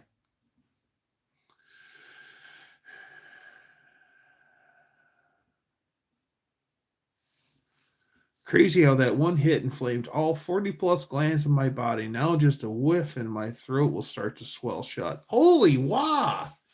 That's scary, Mohawk. Drank moonshine from these old black dudes once. Just one tiny bit in a Dixie cup. At a transmission shop, I was buzzed for 3 hours. Yeah. Hunter just made a hour-long video. I like Hunter. I like Dakota. I like everyone here.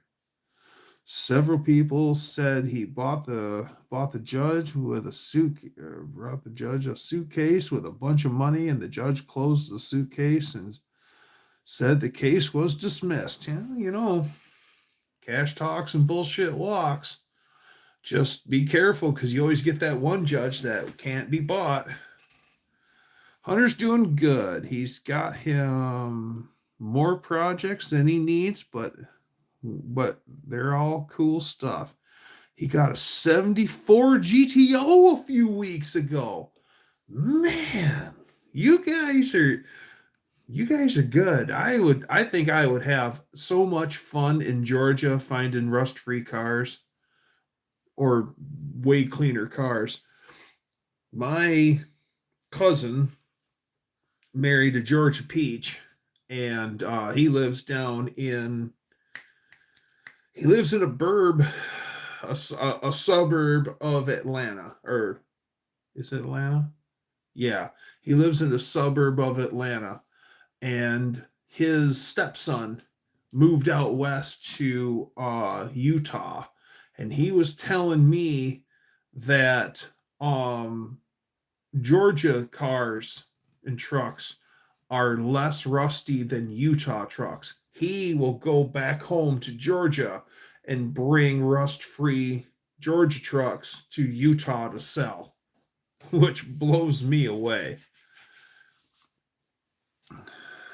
They can't touch my 3-lock box.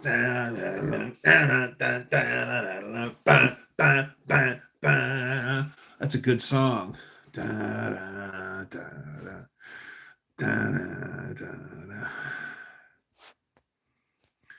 We have a Sand Mountain here in the Huntsville area. Oh, Alabama.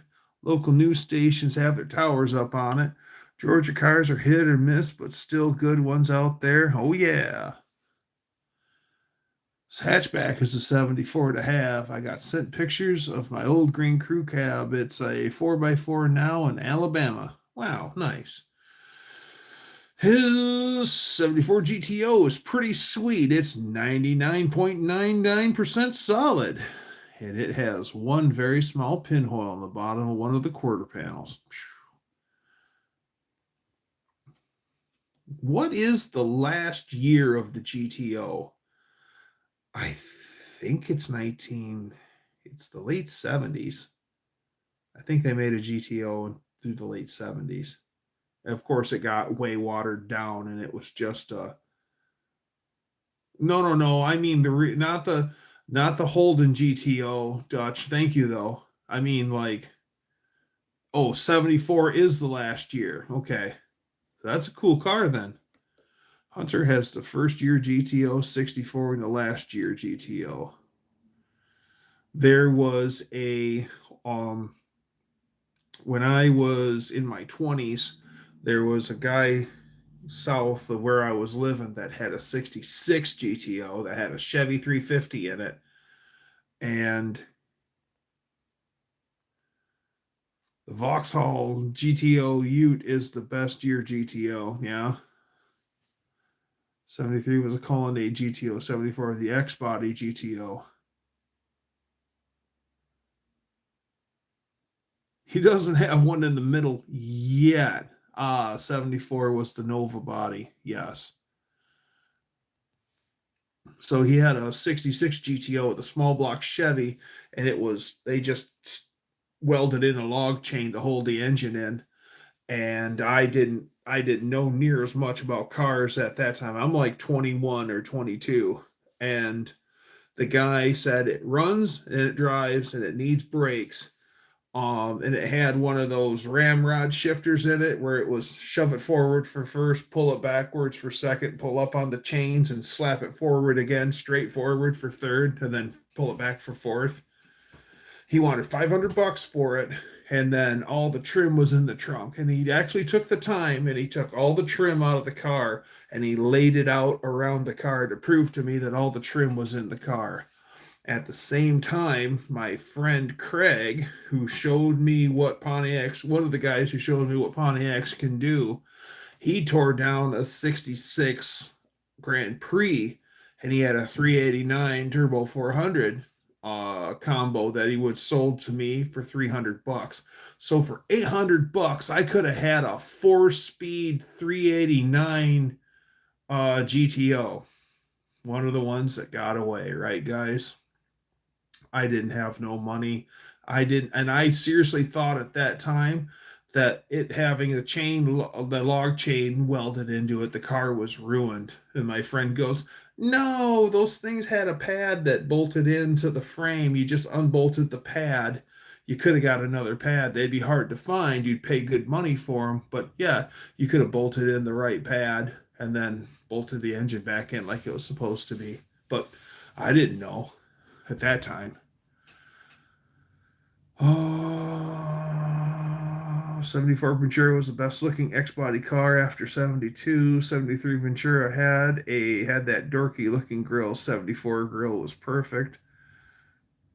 There's a guy here with a 74 Omega. Yeah, I do like the old Omegas.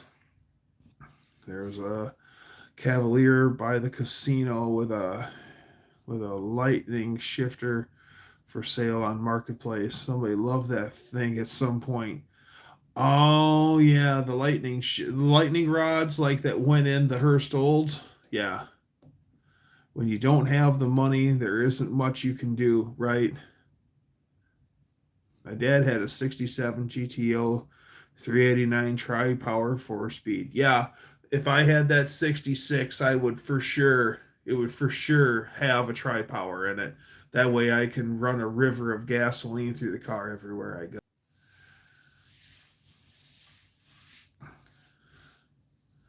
I have owned more Pontiacs than any other make. Well, you know quality when you see it there, Mohawk. Gonna get ready for bed. Y'all have a good one. Dakota, Tang. Good seeing you. Great seeing you. Take care.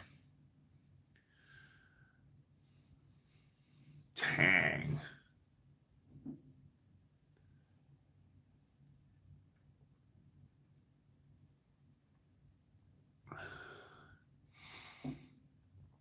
'66 was the last 389 and 67 was the first 400. Never any tri-power 400s. Yeah, factory offered tri-power 400, but you could have bolted the intake on. I mean, that's a beautiful thing about Pontiac is it's all in that engine series. It's all the same thing. So I can't even think of the small stuff below the 326, but there's like a 313 or something like that. But the 326, 350, 389, 400, 421, 428, 428 HO, 455, 455 HO. It's all the same block and everything interchanges, but you can't take a 326 and make it a 455 because there's not enough casting in the block. Oh yeah, the 303 Pontiac for Trans Am racing, right?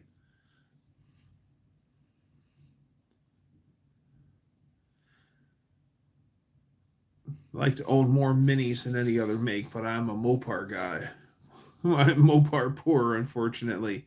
Yeah, and yeah, if I'm not mistaken, Dutch, you want the OG, you want the OG minis, not these BMW made minis. 421, 428, and 455 at larger crankshaft journals. I don't know, but okay. Yeah, 428 HO. Pole Barn Garage. He has a 67. I think it's a 67 with a 428 HO in it, and it's bone stock. And it's pretty cool when you see him rip around on that thing, and the first thing out of his mouth is, "This thing is a beast." Yeah, that was not shabby by any means.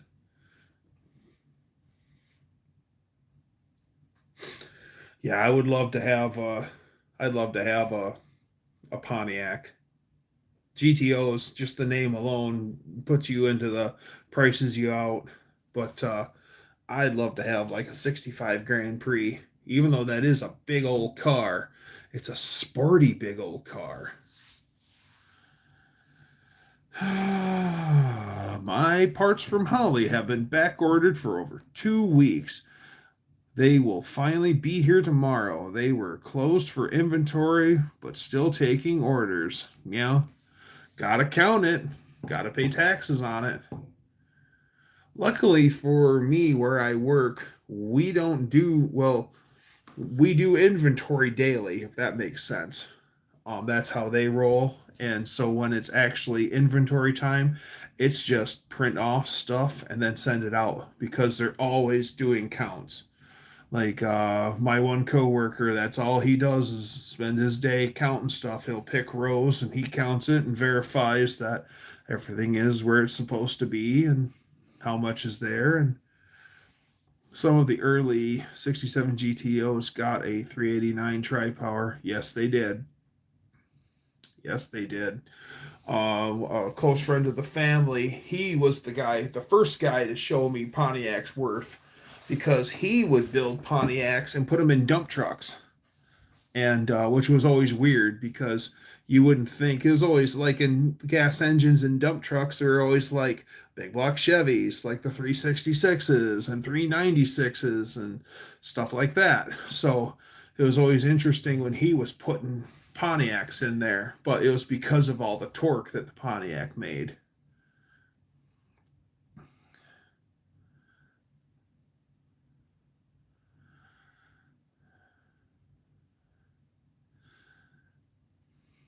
They should have had something on their website saying the fact that inventory, though, put me back 2 weeks. Oh, right. I wonder if any 421s ended up in 67s. I'm sure they probably did. The only reason why the 389 became the 400 and the 421 became the 428 is General Motors decided to go to the same size piston all across the board for some strange reason. GMC used Pontiac V8s in the late 50s and early 60s instead of small block chibis. Yeah, Pontiac has the torque. Oldsmobile does too, but Oldsmobiles are finicky. Oldsmobiles don't like to run hot. That's their that's their downfall is they don't like heat. And I don't know anything about the Buicks, but Dallas Brown is our Yeah, GMC used some Olds engines back then too. Yes, they did. Wasn't uncommon, those Chevy pickups that had the 6.2 diesel in them and the 5.7 diesel. A lot of times um you'd see those old swapped.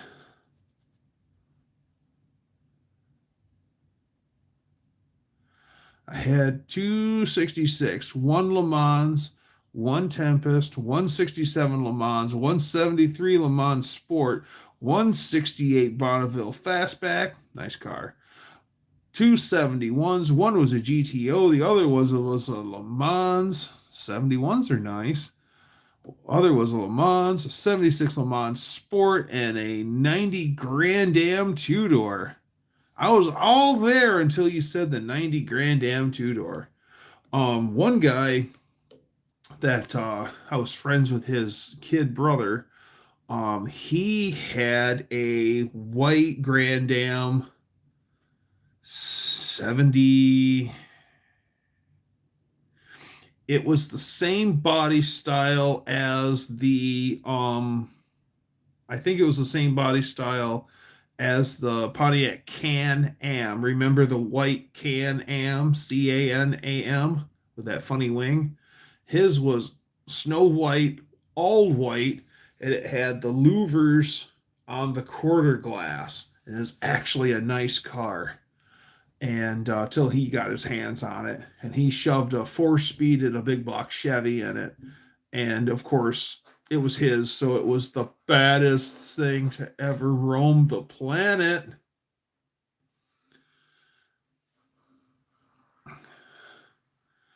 I just had to have one of them quad fours to mess with. That's an Iron Duke. Yeah, buddy. I had a 1990 Olds Cutlass Calais. Yeah, navy blue with a navy blue interior. And it was, the paint was flaking off of it, and the torque converter lockup switch was bad in it. I bought that thing from a friend of mine's older brother, and I paid $1. He was going to give me the car, but in Michigan at that time, $1 was legal title change, and I bought the car for $1 and drove it home. Yeah, man. Kid in my high school had a 74 Grand Am. It probably was a 74 with a 400 and a 4-speed, and he wrecked it. And it was black too. Oh yeah. One kid that I went to high school with, he had a 76. He had a white and green 76 Cutlass, and he didn't own it very long. And it was a bright white car, and then it had like the stripes. It had green. It had these green metallic stripes on it that were really wide. It made you think of Chevelle stripes, but way too wide. Like the stripes almost covered the entire hood and roof and trunk lid of the car. It had a very narrow gap between them, and a very narrow gap on the end of the stripe and the edge of the car. And it was gorgeous. It was a gorgeous car.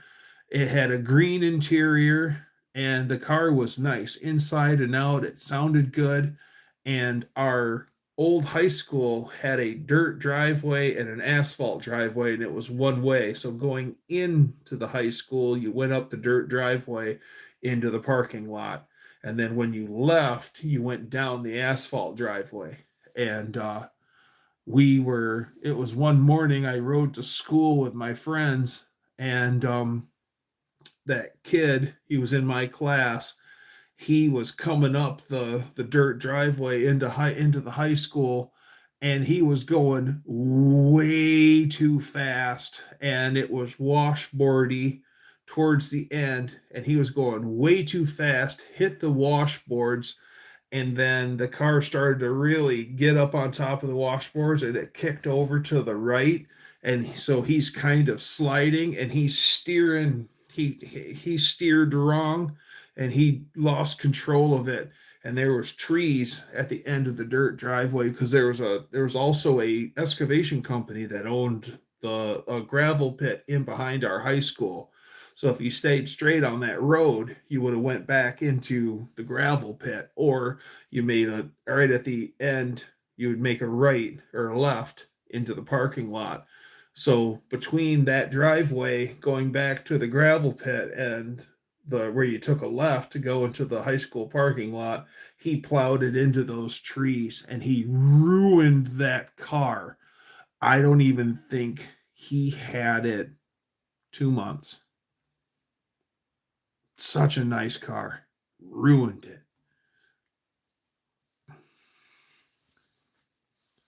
Another guy named Dan Boyd. Oh, that doesn't cause any problems. Two people running around both named Dan Boyd.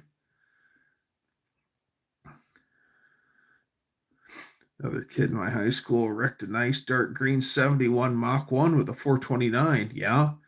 Another guy named Dan Boyd wrecked a 66 Mustang 2+2 fastback 289 high performance. He rolled it. Yep. The 66 was black too. I drove my cop car legal last week. The cop spotlights are legit, bright as heck. He was Don. Oh, Donnie Boyd.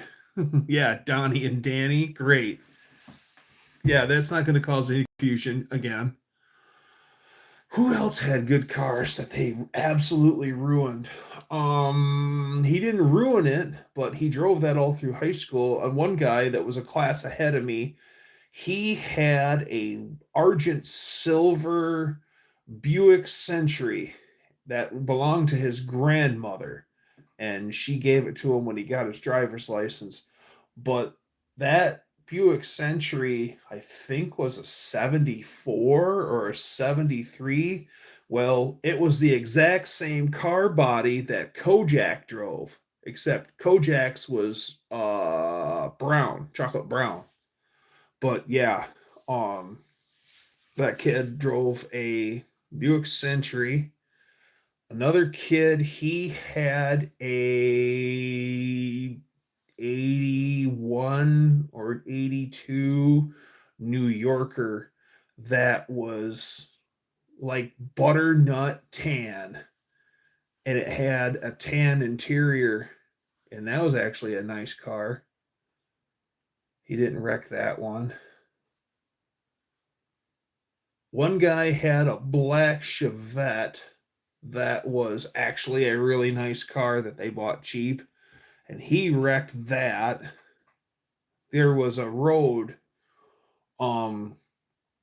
if you went into town from the south, if you're headed north into town, one of the last dirt roads that you came to before you hit city limits, if you got off on that dirt road, made a left, and went down by the expressway, it was a dead end dirt road, and there was a set of railroad tracks that were built up. The road was real low, and the tracks were the rail bed was way higher. If you stood on the flat, you couldn't. If you were got out of the car and stood there on the flat before it went up over the railroad tracks, you couldn't see on the other side of the railroad tracks. And guys would jump their cars off of that. They would drive over the railroad tracks, jump the car, and then they'd go all the way down, turn around by the expressway, and then they'd come back east, and they'd feed it the beans, and they would jump the car. And he jumped his Chevette, and he absolutely annihilated that car. I'm surprised, and there was a carload of kids in it too. I'm surprised nobody got hurt. Another guy I went to high school with, he was a year behind me. He had a custom, at one time it was a show car. It was a 79 Z28 in burgundy, and someone had made it into Danger Zone 28. That was its theme.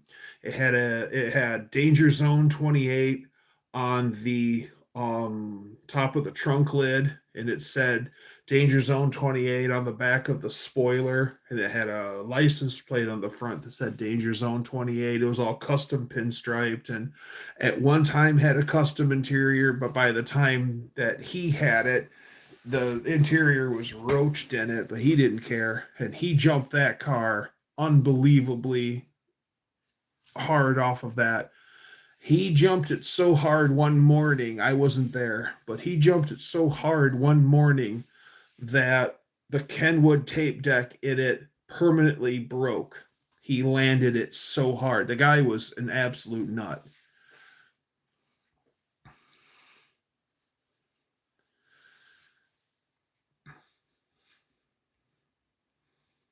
What other cool cars did they have in school? Everyone else had just run of the mill cars, though. You know, like Chevettes and Omnis and Horizons and hmm,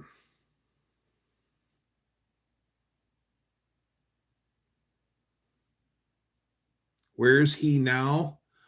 The guy that was jumping the Z28, he's still around. As a matter of fact, I seen him not that long ago. He's got a big old beard on him now. I almost didn't recognize him, but he's got this, have those people that you know that like that person walks like so and so. And I seen him at the grocery store. And I said, that guy, that I think that is. And I got closer to him, and sure enough, other than the big old ZZ Top beard on him, it's that guy.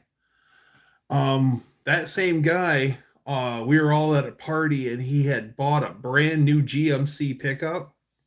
This is like 99, and they had a cow die and they drug it up onto a bonfire. These guys were real winners.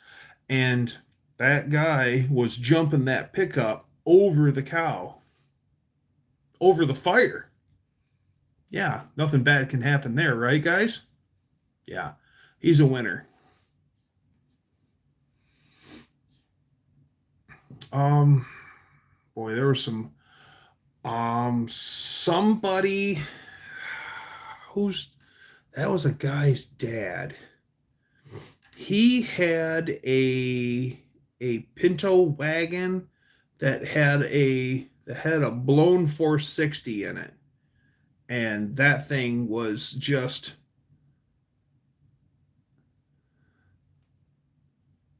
he has a beard because homeless people don't shave.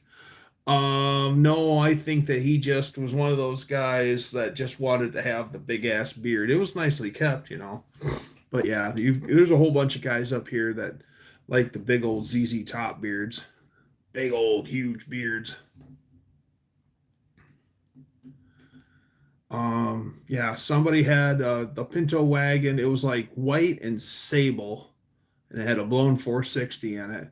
And that was the car. Like all they did was just tap the throttle and boil the tires off of the thing. That was a guy I went to high school. His dad. Later, he had a red Monte Carlo that had a built 400 Chevy in it that was stupid fast.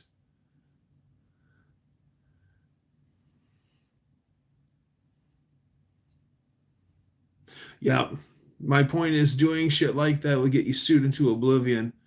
We learned that from Back to the Future. That's right. You know, Max, you're absolutely 1000% right. But this guy was always the king of really brilliant ideas. I I, I could tell you 100 stories involving this guy.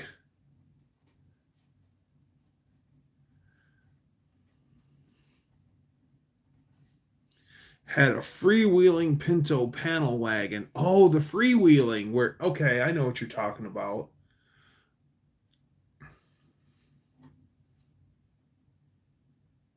Okay. He is a guy that yes, Mex.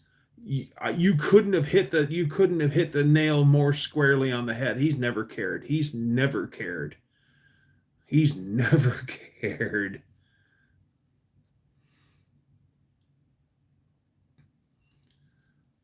Gray with yellow and red stripe. Oh, I know what you're talking about.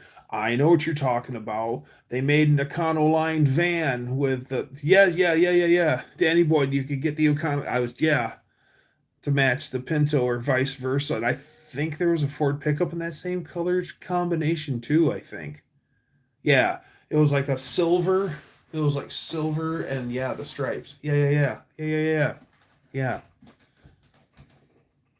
Um, I think Jeff Dunham has the Pinto, and he has the Econoline van. Jeff Dunham's got a neat, eclectic car collection. Use those stripes on the pickups, though. Yeah, I think you're right. You would know better than me.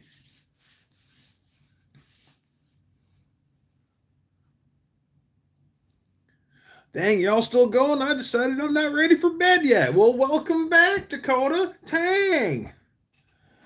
Mine was white with those stripes. It was white with those stripes. That guy was the last.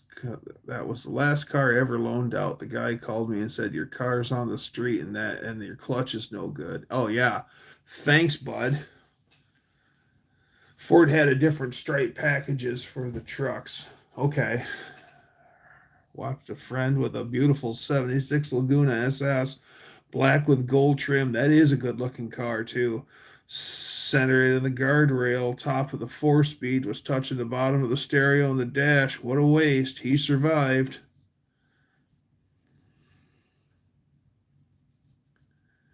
Jeff Dunham gets on the FordTrucks.com forums. That's cool.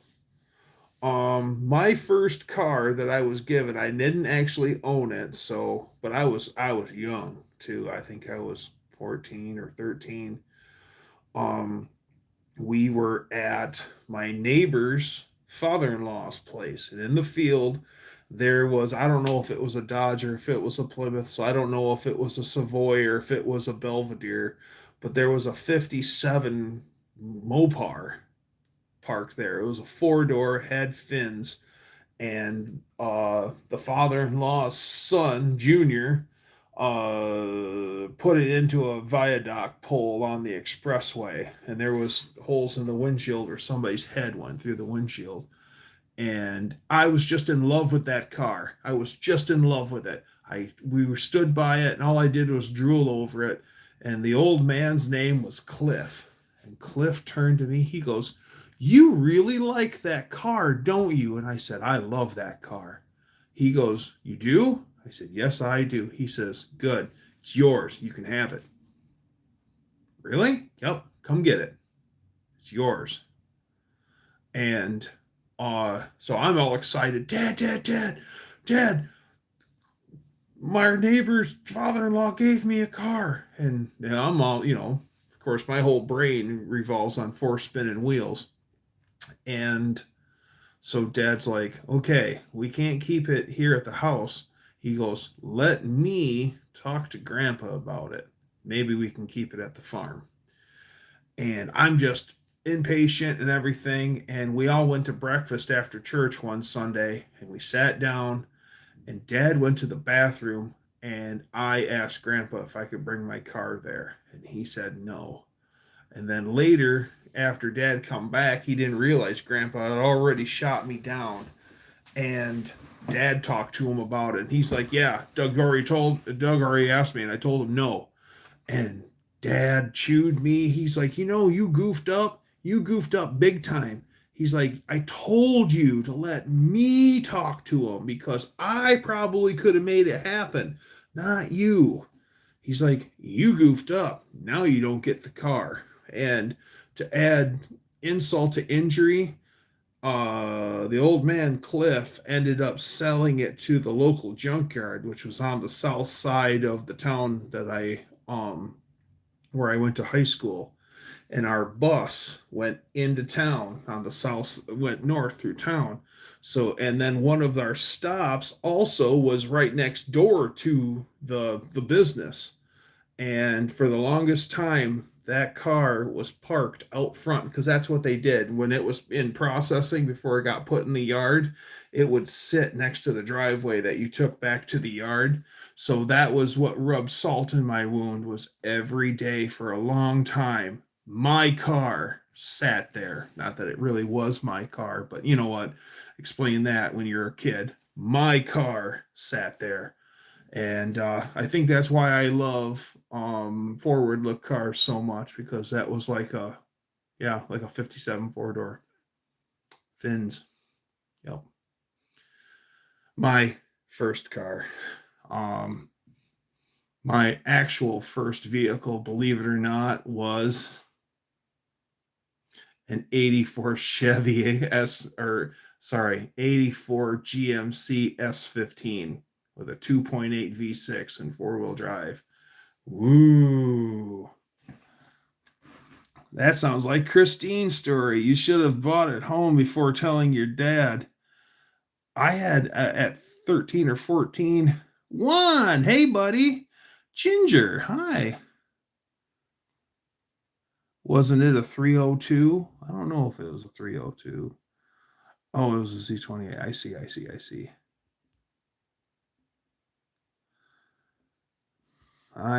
see. Jeff had similar taste in cars, Pinto Gremlin and Econoline. I like Gremlins. One guy had a beautiful 69 Camaro SS 350 4-speed and wrapped it around a tree. Yes. There was an agree 69 Camaro that got wrecked real bad up display in Chattanooga on top of a building. They were racing and several of them got killed. It was completely totaled. I know a guy whose last name is Mosteller. That's funny you say that. He would have liked a 72 Econoline Pro Street van. Had 351 co-workers called the Scooby-Doo van. All right.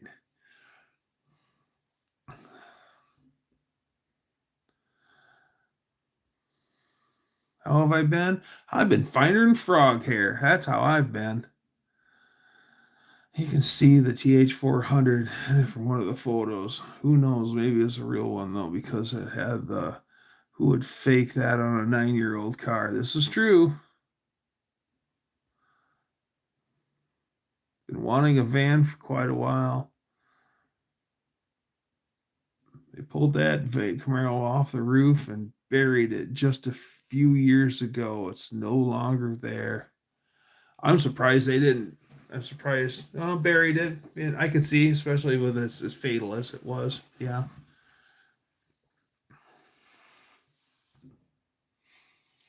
Holy crap! It's almost. We've been on almost for 2.5 hours.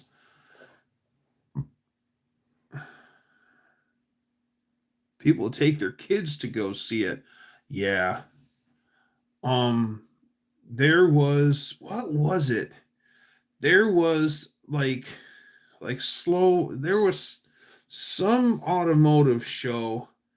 They took a car and they went out to like a national highway safety testing site where they do the car crashes, and they took this car and they had like multiple cars of the same year make model, and they kept putting it into the wall at higher speed and higher speed and higher speed.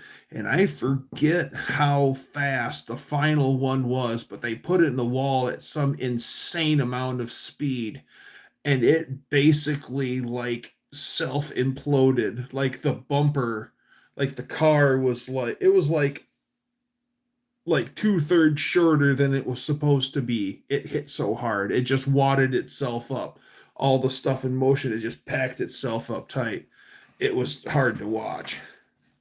Mr. Wilburn, hello.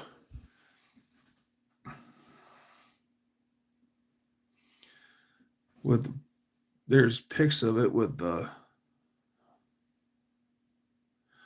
Mosteller's Camaro. Google Mosteller's Camaro.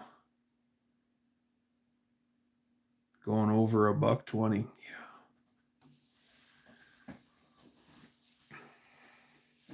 Yeah. Yep.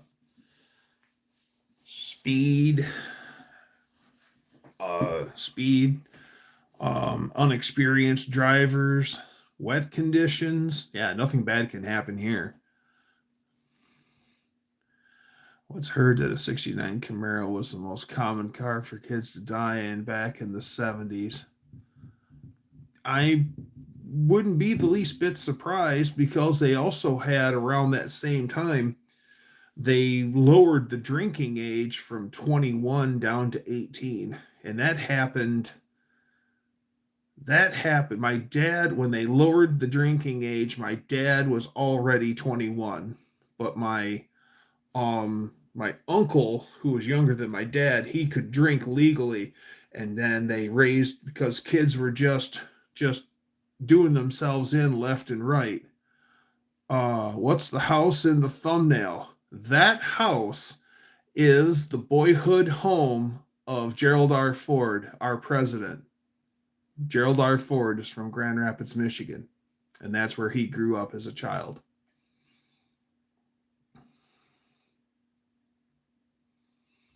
I made sure to get an old black and white picture for it because I like to use black and white pictures. Pretty cool, huh?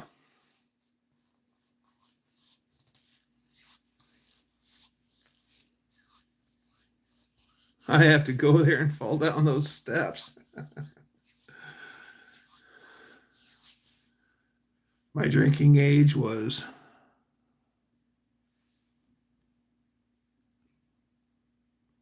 122, 165 days. If I miss it, I may take my first drink. Watched the stupidest thing at school lunch. Two brothers played chicken. Neither one of them swerved. Totaled a 66 Fairlane and a 67 Chevelle. Good God. Both big block 4-speed cars. Idiots. Yep. Have you looked into having your lives on after you end them? People do watch them afterwards. Yeah, I'm going to start doing that here real soon. Is start seeing if I think I can. I just need to get in there and actually make them public. Yeah, I will. I feel like you probably celebrate 100 years old if you make it that long. Yeah. 122. That means they're even older than my house, which blows my mind. Yeah, when they lowered the drinking age around Vietnam era from 21 down to 18, my dad said that there was just a huge rash of kids doing themselves in, drunk drivings and big accidents, and just they weren't ready to be drinking. So yeah. And when they raised the drinking age again back up to 21, my uncle had to spend like, I don't know, 6 or 8 months where he could, and then he couldn't.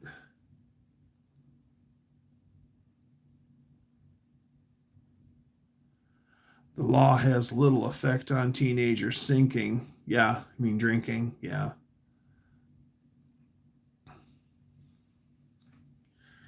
Yeah,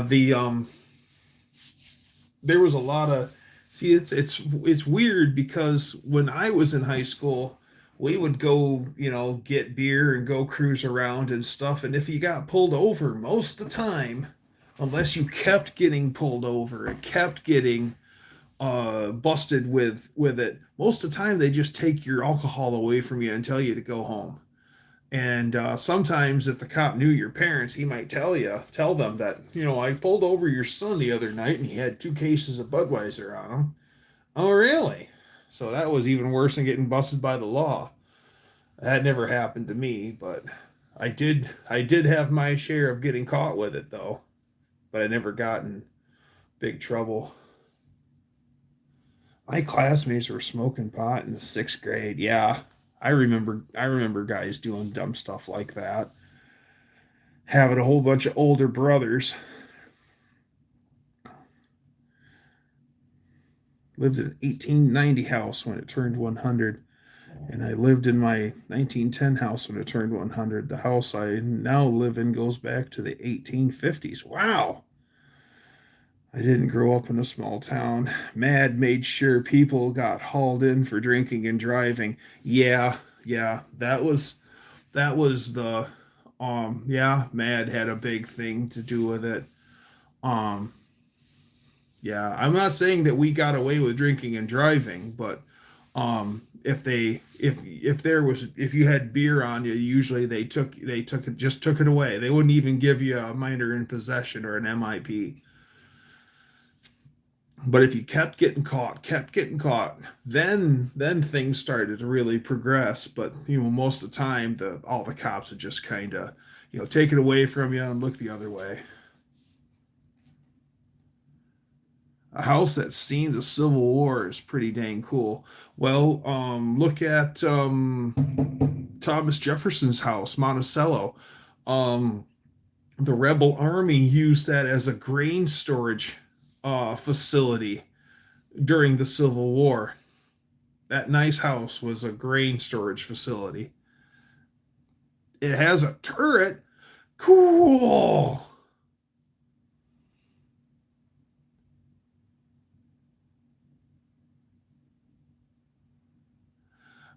If you creep up 33 more subs, will you get on the track in Sykeston this year? Only if it's in Shop Truck, because I won't do it in my daily because I still have to get my ass home. So if Shop Truck is ready and I have and I've been in Monticello, the clock is super cool. That's on my bucket list. I want to go to Monticello. So that's cool to know, Wilbur, and I'm jealous that you've been there. Um, I don't know. Maybe I'll buy a monkey bike or something. I'd like to race, but um, my dad had a friend. He went to school with that lived in a house that was haunted. The they got in a gunfight in the house and shot a bunch of holes in the floor going to the second story. Eee. Apartment six's bathroom is the turret, and the second floor office or the main quarters of the first floor. Third floor is inaccessible. Interesting. Interesting. They were dirt. They were dirt poor living in that old house. Tore it down a few years ago. The place is said to be haunted, but I ain't seen anything. Okay, that's good.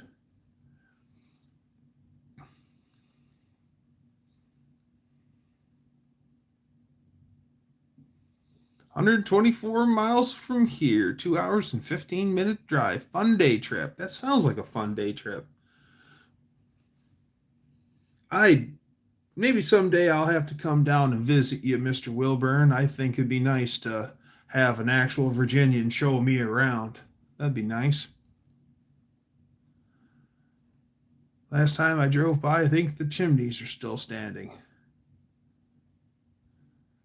The place was a girls' school 120 years ago. That kind of makes sense why it had a turret inside. It was probably dual purpose, probably a school, and then if fit hits the shan, then they can be repurposed for something else. John came and visited me at our junkyard a few years ago. I remember that because he went like that and then you disappeared. He put you in timeout. I remember that.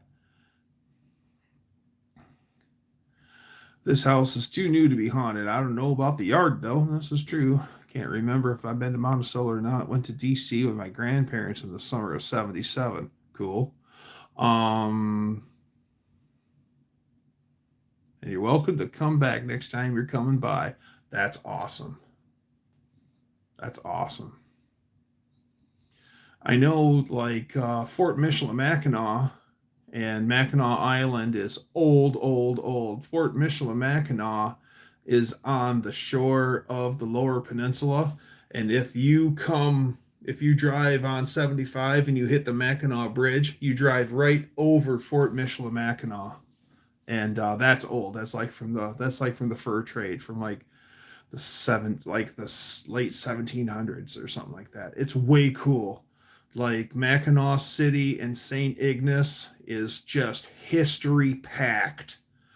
You can go on walking tours and they give you a little pamphlet and you can go to a certain spot and stand there, and then you can hold up the picture of what it looked like in like 1836 and then look at it now and you're like, wow, think how different things are. Y'all come back now. I am from one of Virginia's first families. We got here in 1610. We were at the 400th party in the Jamestown in 2007. That is pretty cool. That's worth talking about, Mr. Wilburn. Monticello. Oh, Monticello. Okay. Porter family of Virginia. My family lineage on my dad's mom's side of the family, so my grandma side of the family, we came here during the Civil War, but we go back to Canada, to Quebec, Canada, way further back than that. Not far from Chattanooga. I'll tell you how to get to my house. You go up Sand Mountain, and before you get to the dollar store, we're on the left with the old cars. Big surprise there, Dakota.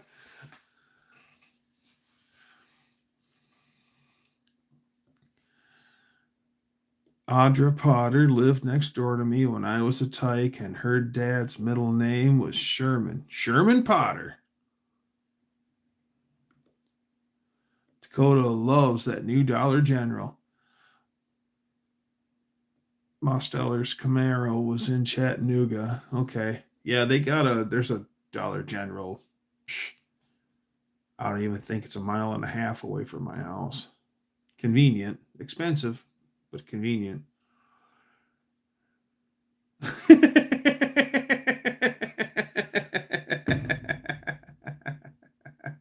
Yeah, I got that reference, Sherman Potter. Sherman T. Potter. That's right. Colonel Sherman T. Potter. Let my bird talk to your bird. Oh yeah. You know, a MASH reference isn't gonna fall flat with me. My family came to Virginia in 1609. Didn't, I think, don't quote me though. I'd have to brush up on my family history. They settled up the river from Jamestown, Jordan's Journey. Wow.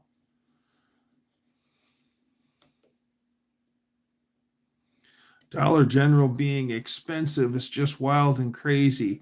Dollar General up here is getting, they're not, you pay more for the convenience, is what it is. Like the Dollar Generals have come in, like their plan is to have a Dollar General 7 miles apart from each other, because 7 miles is all the distance somebody apparently wants to drive. Also in Chattanooga was my friend whose son, my friend's wife, my friend watched a security camera out of town on business. No, thank you. So the name is a damn lie. Well, Sherman T. Potter was character on MASH. Harry, can't think of his last name, is the actor. Everything costs more, Doug. We all feel it. Oh yeah, man. Oh yeah. Of all the people who don't deserve that, my friend would be at the top of that list. Nobody deserves that. That is terrible. I agree. Mine, Ladden, and Jordan's Journey also. Your boat was ahead of mine. Cool stuff. That is cool stuff. Dollar store, not Potter. Oh. So the name is a damn lie? Yeah. Okay. Yeah, Morgan. Thank you. Harry, Frank Gannon. Yeah. Harry Morgan. Yes. Yeah, he was Gannon in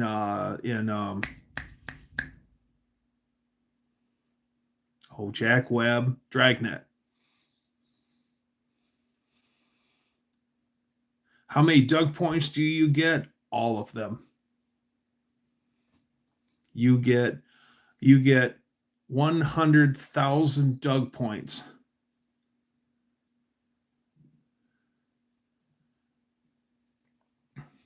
Okay. It is we've been on now for 2 hours and 41 minutes, and I think I'm going to pull the plug on it, even though I am having a really good time and I don't want to. So, guys, thank you for coming and hanging out here in the Wolverine office, the new and improved Wolverine office. Check out the cool stuff here. I'm glad that everyone was here. So let's be like the Beach Boys and let's get together and do it again. Be here, same Dougster time, same Dougster channel. Bye, everyone.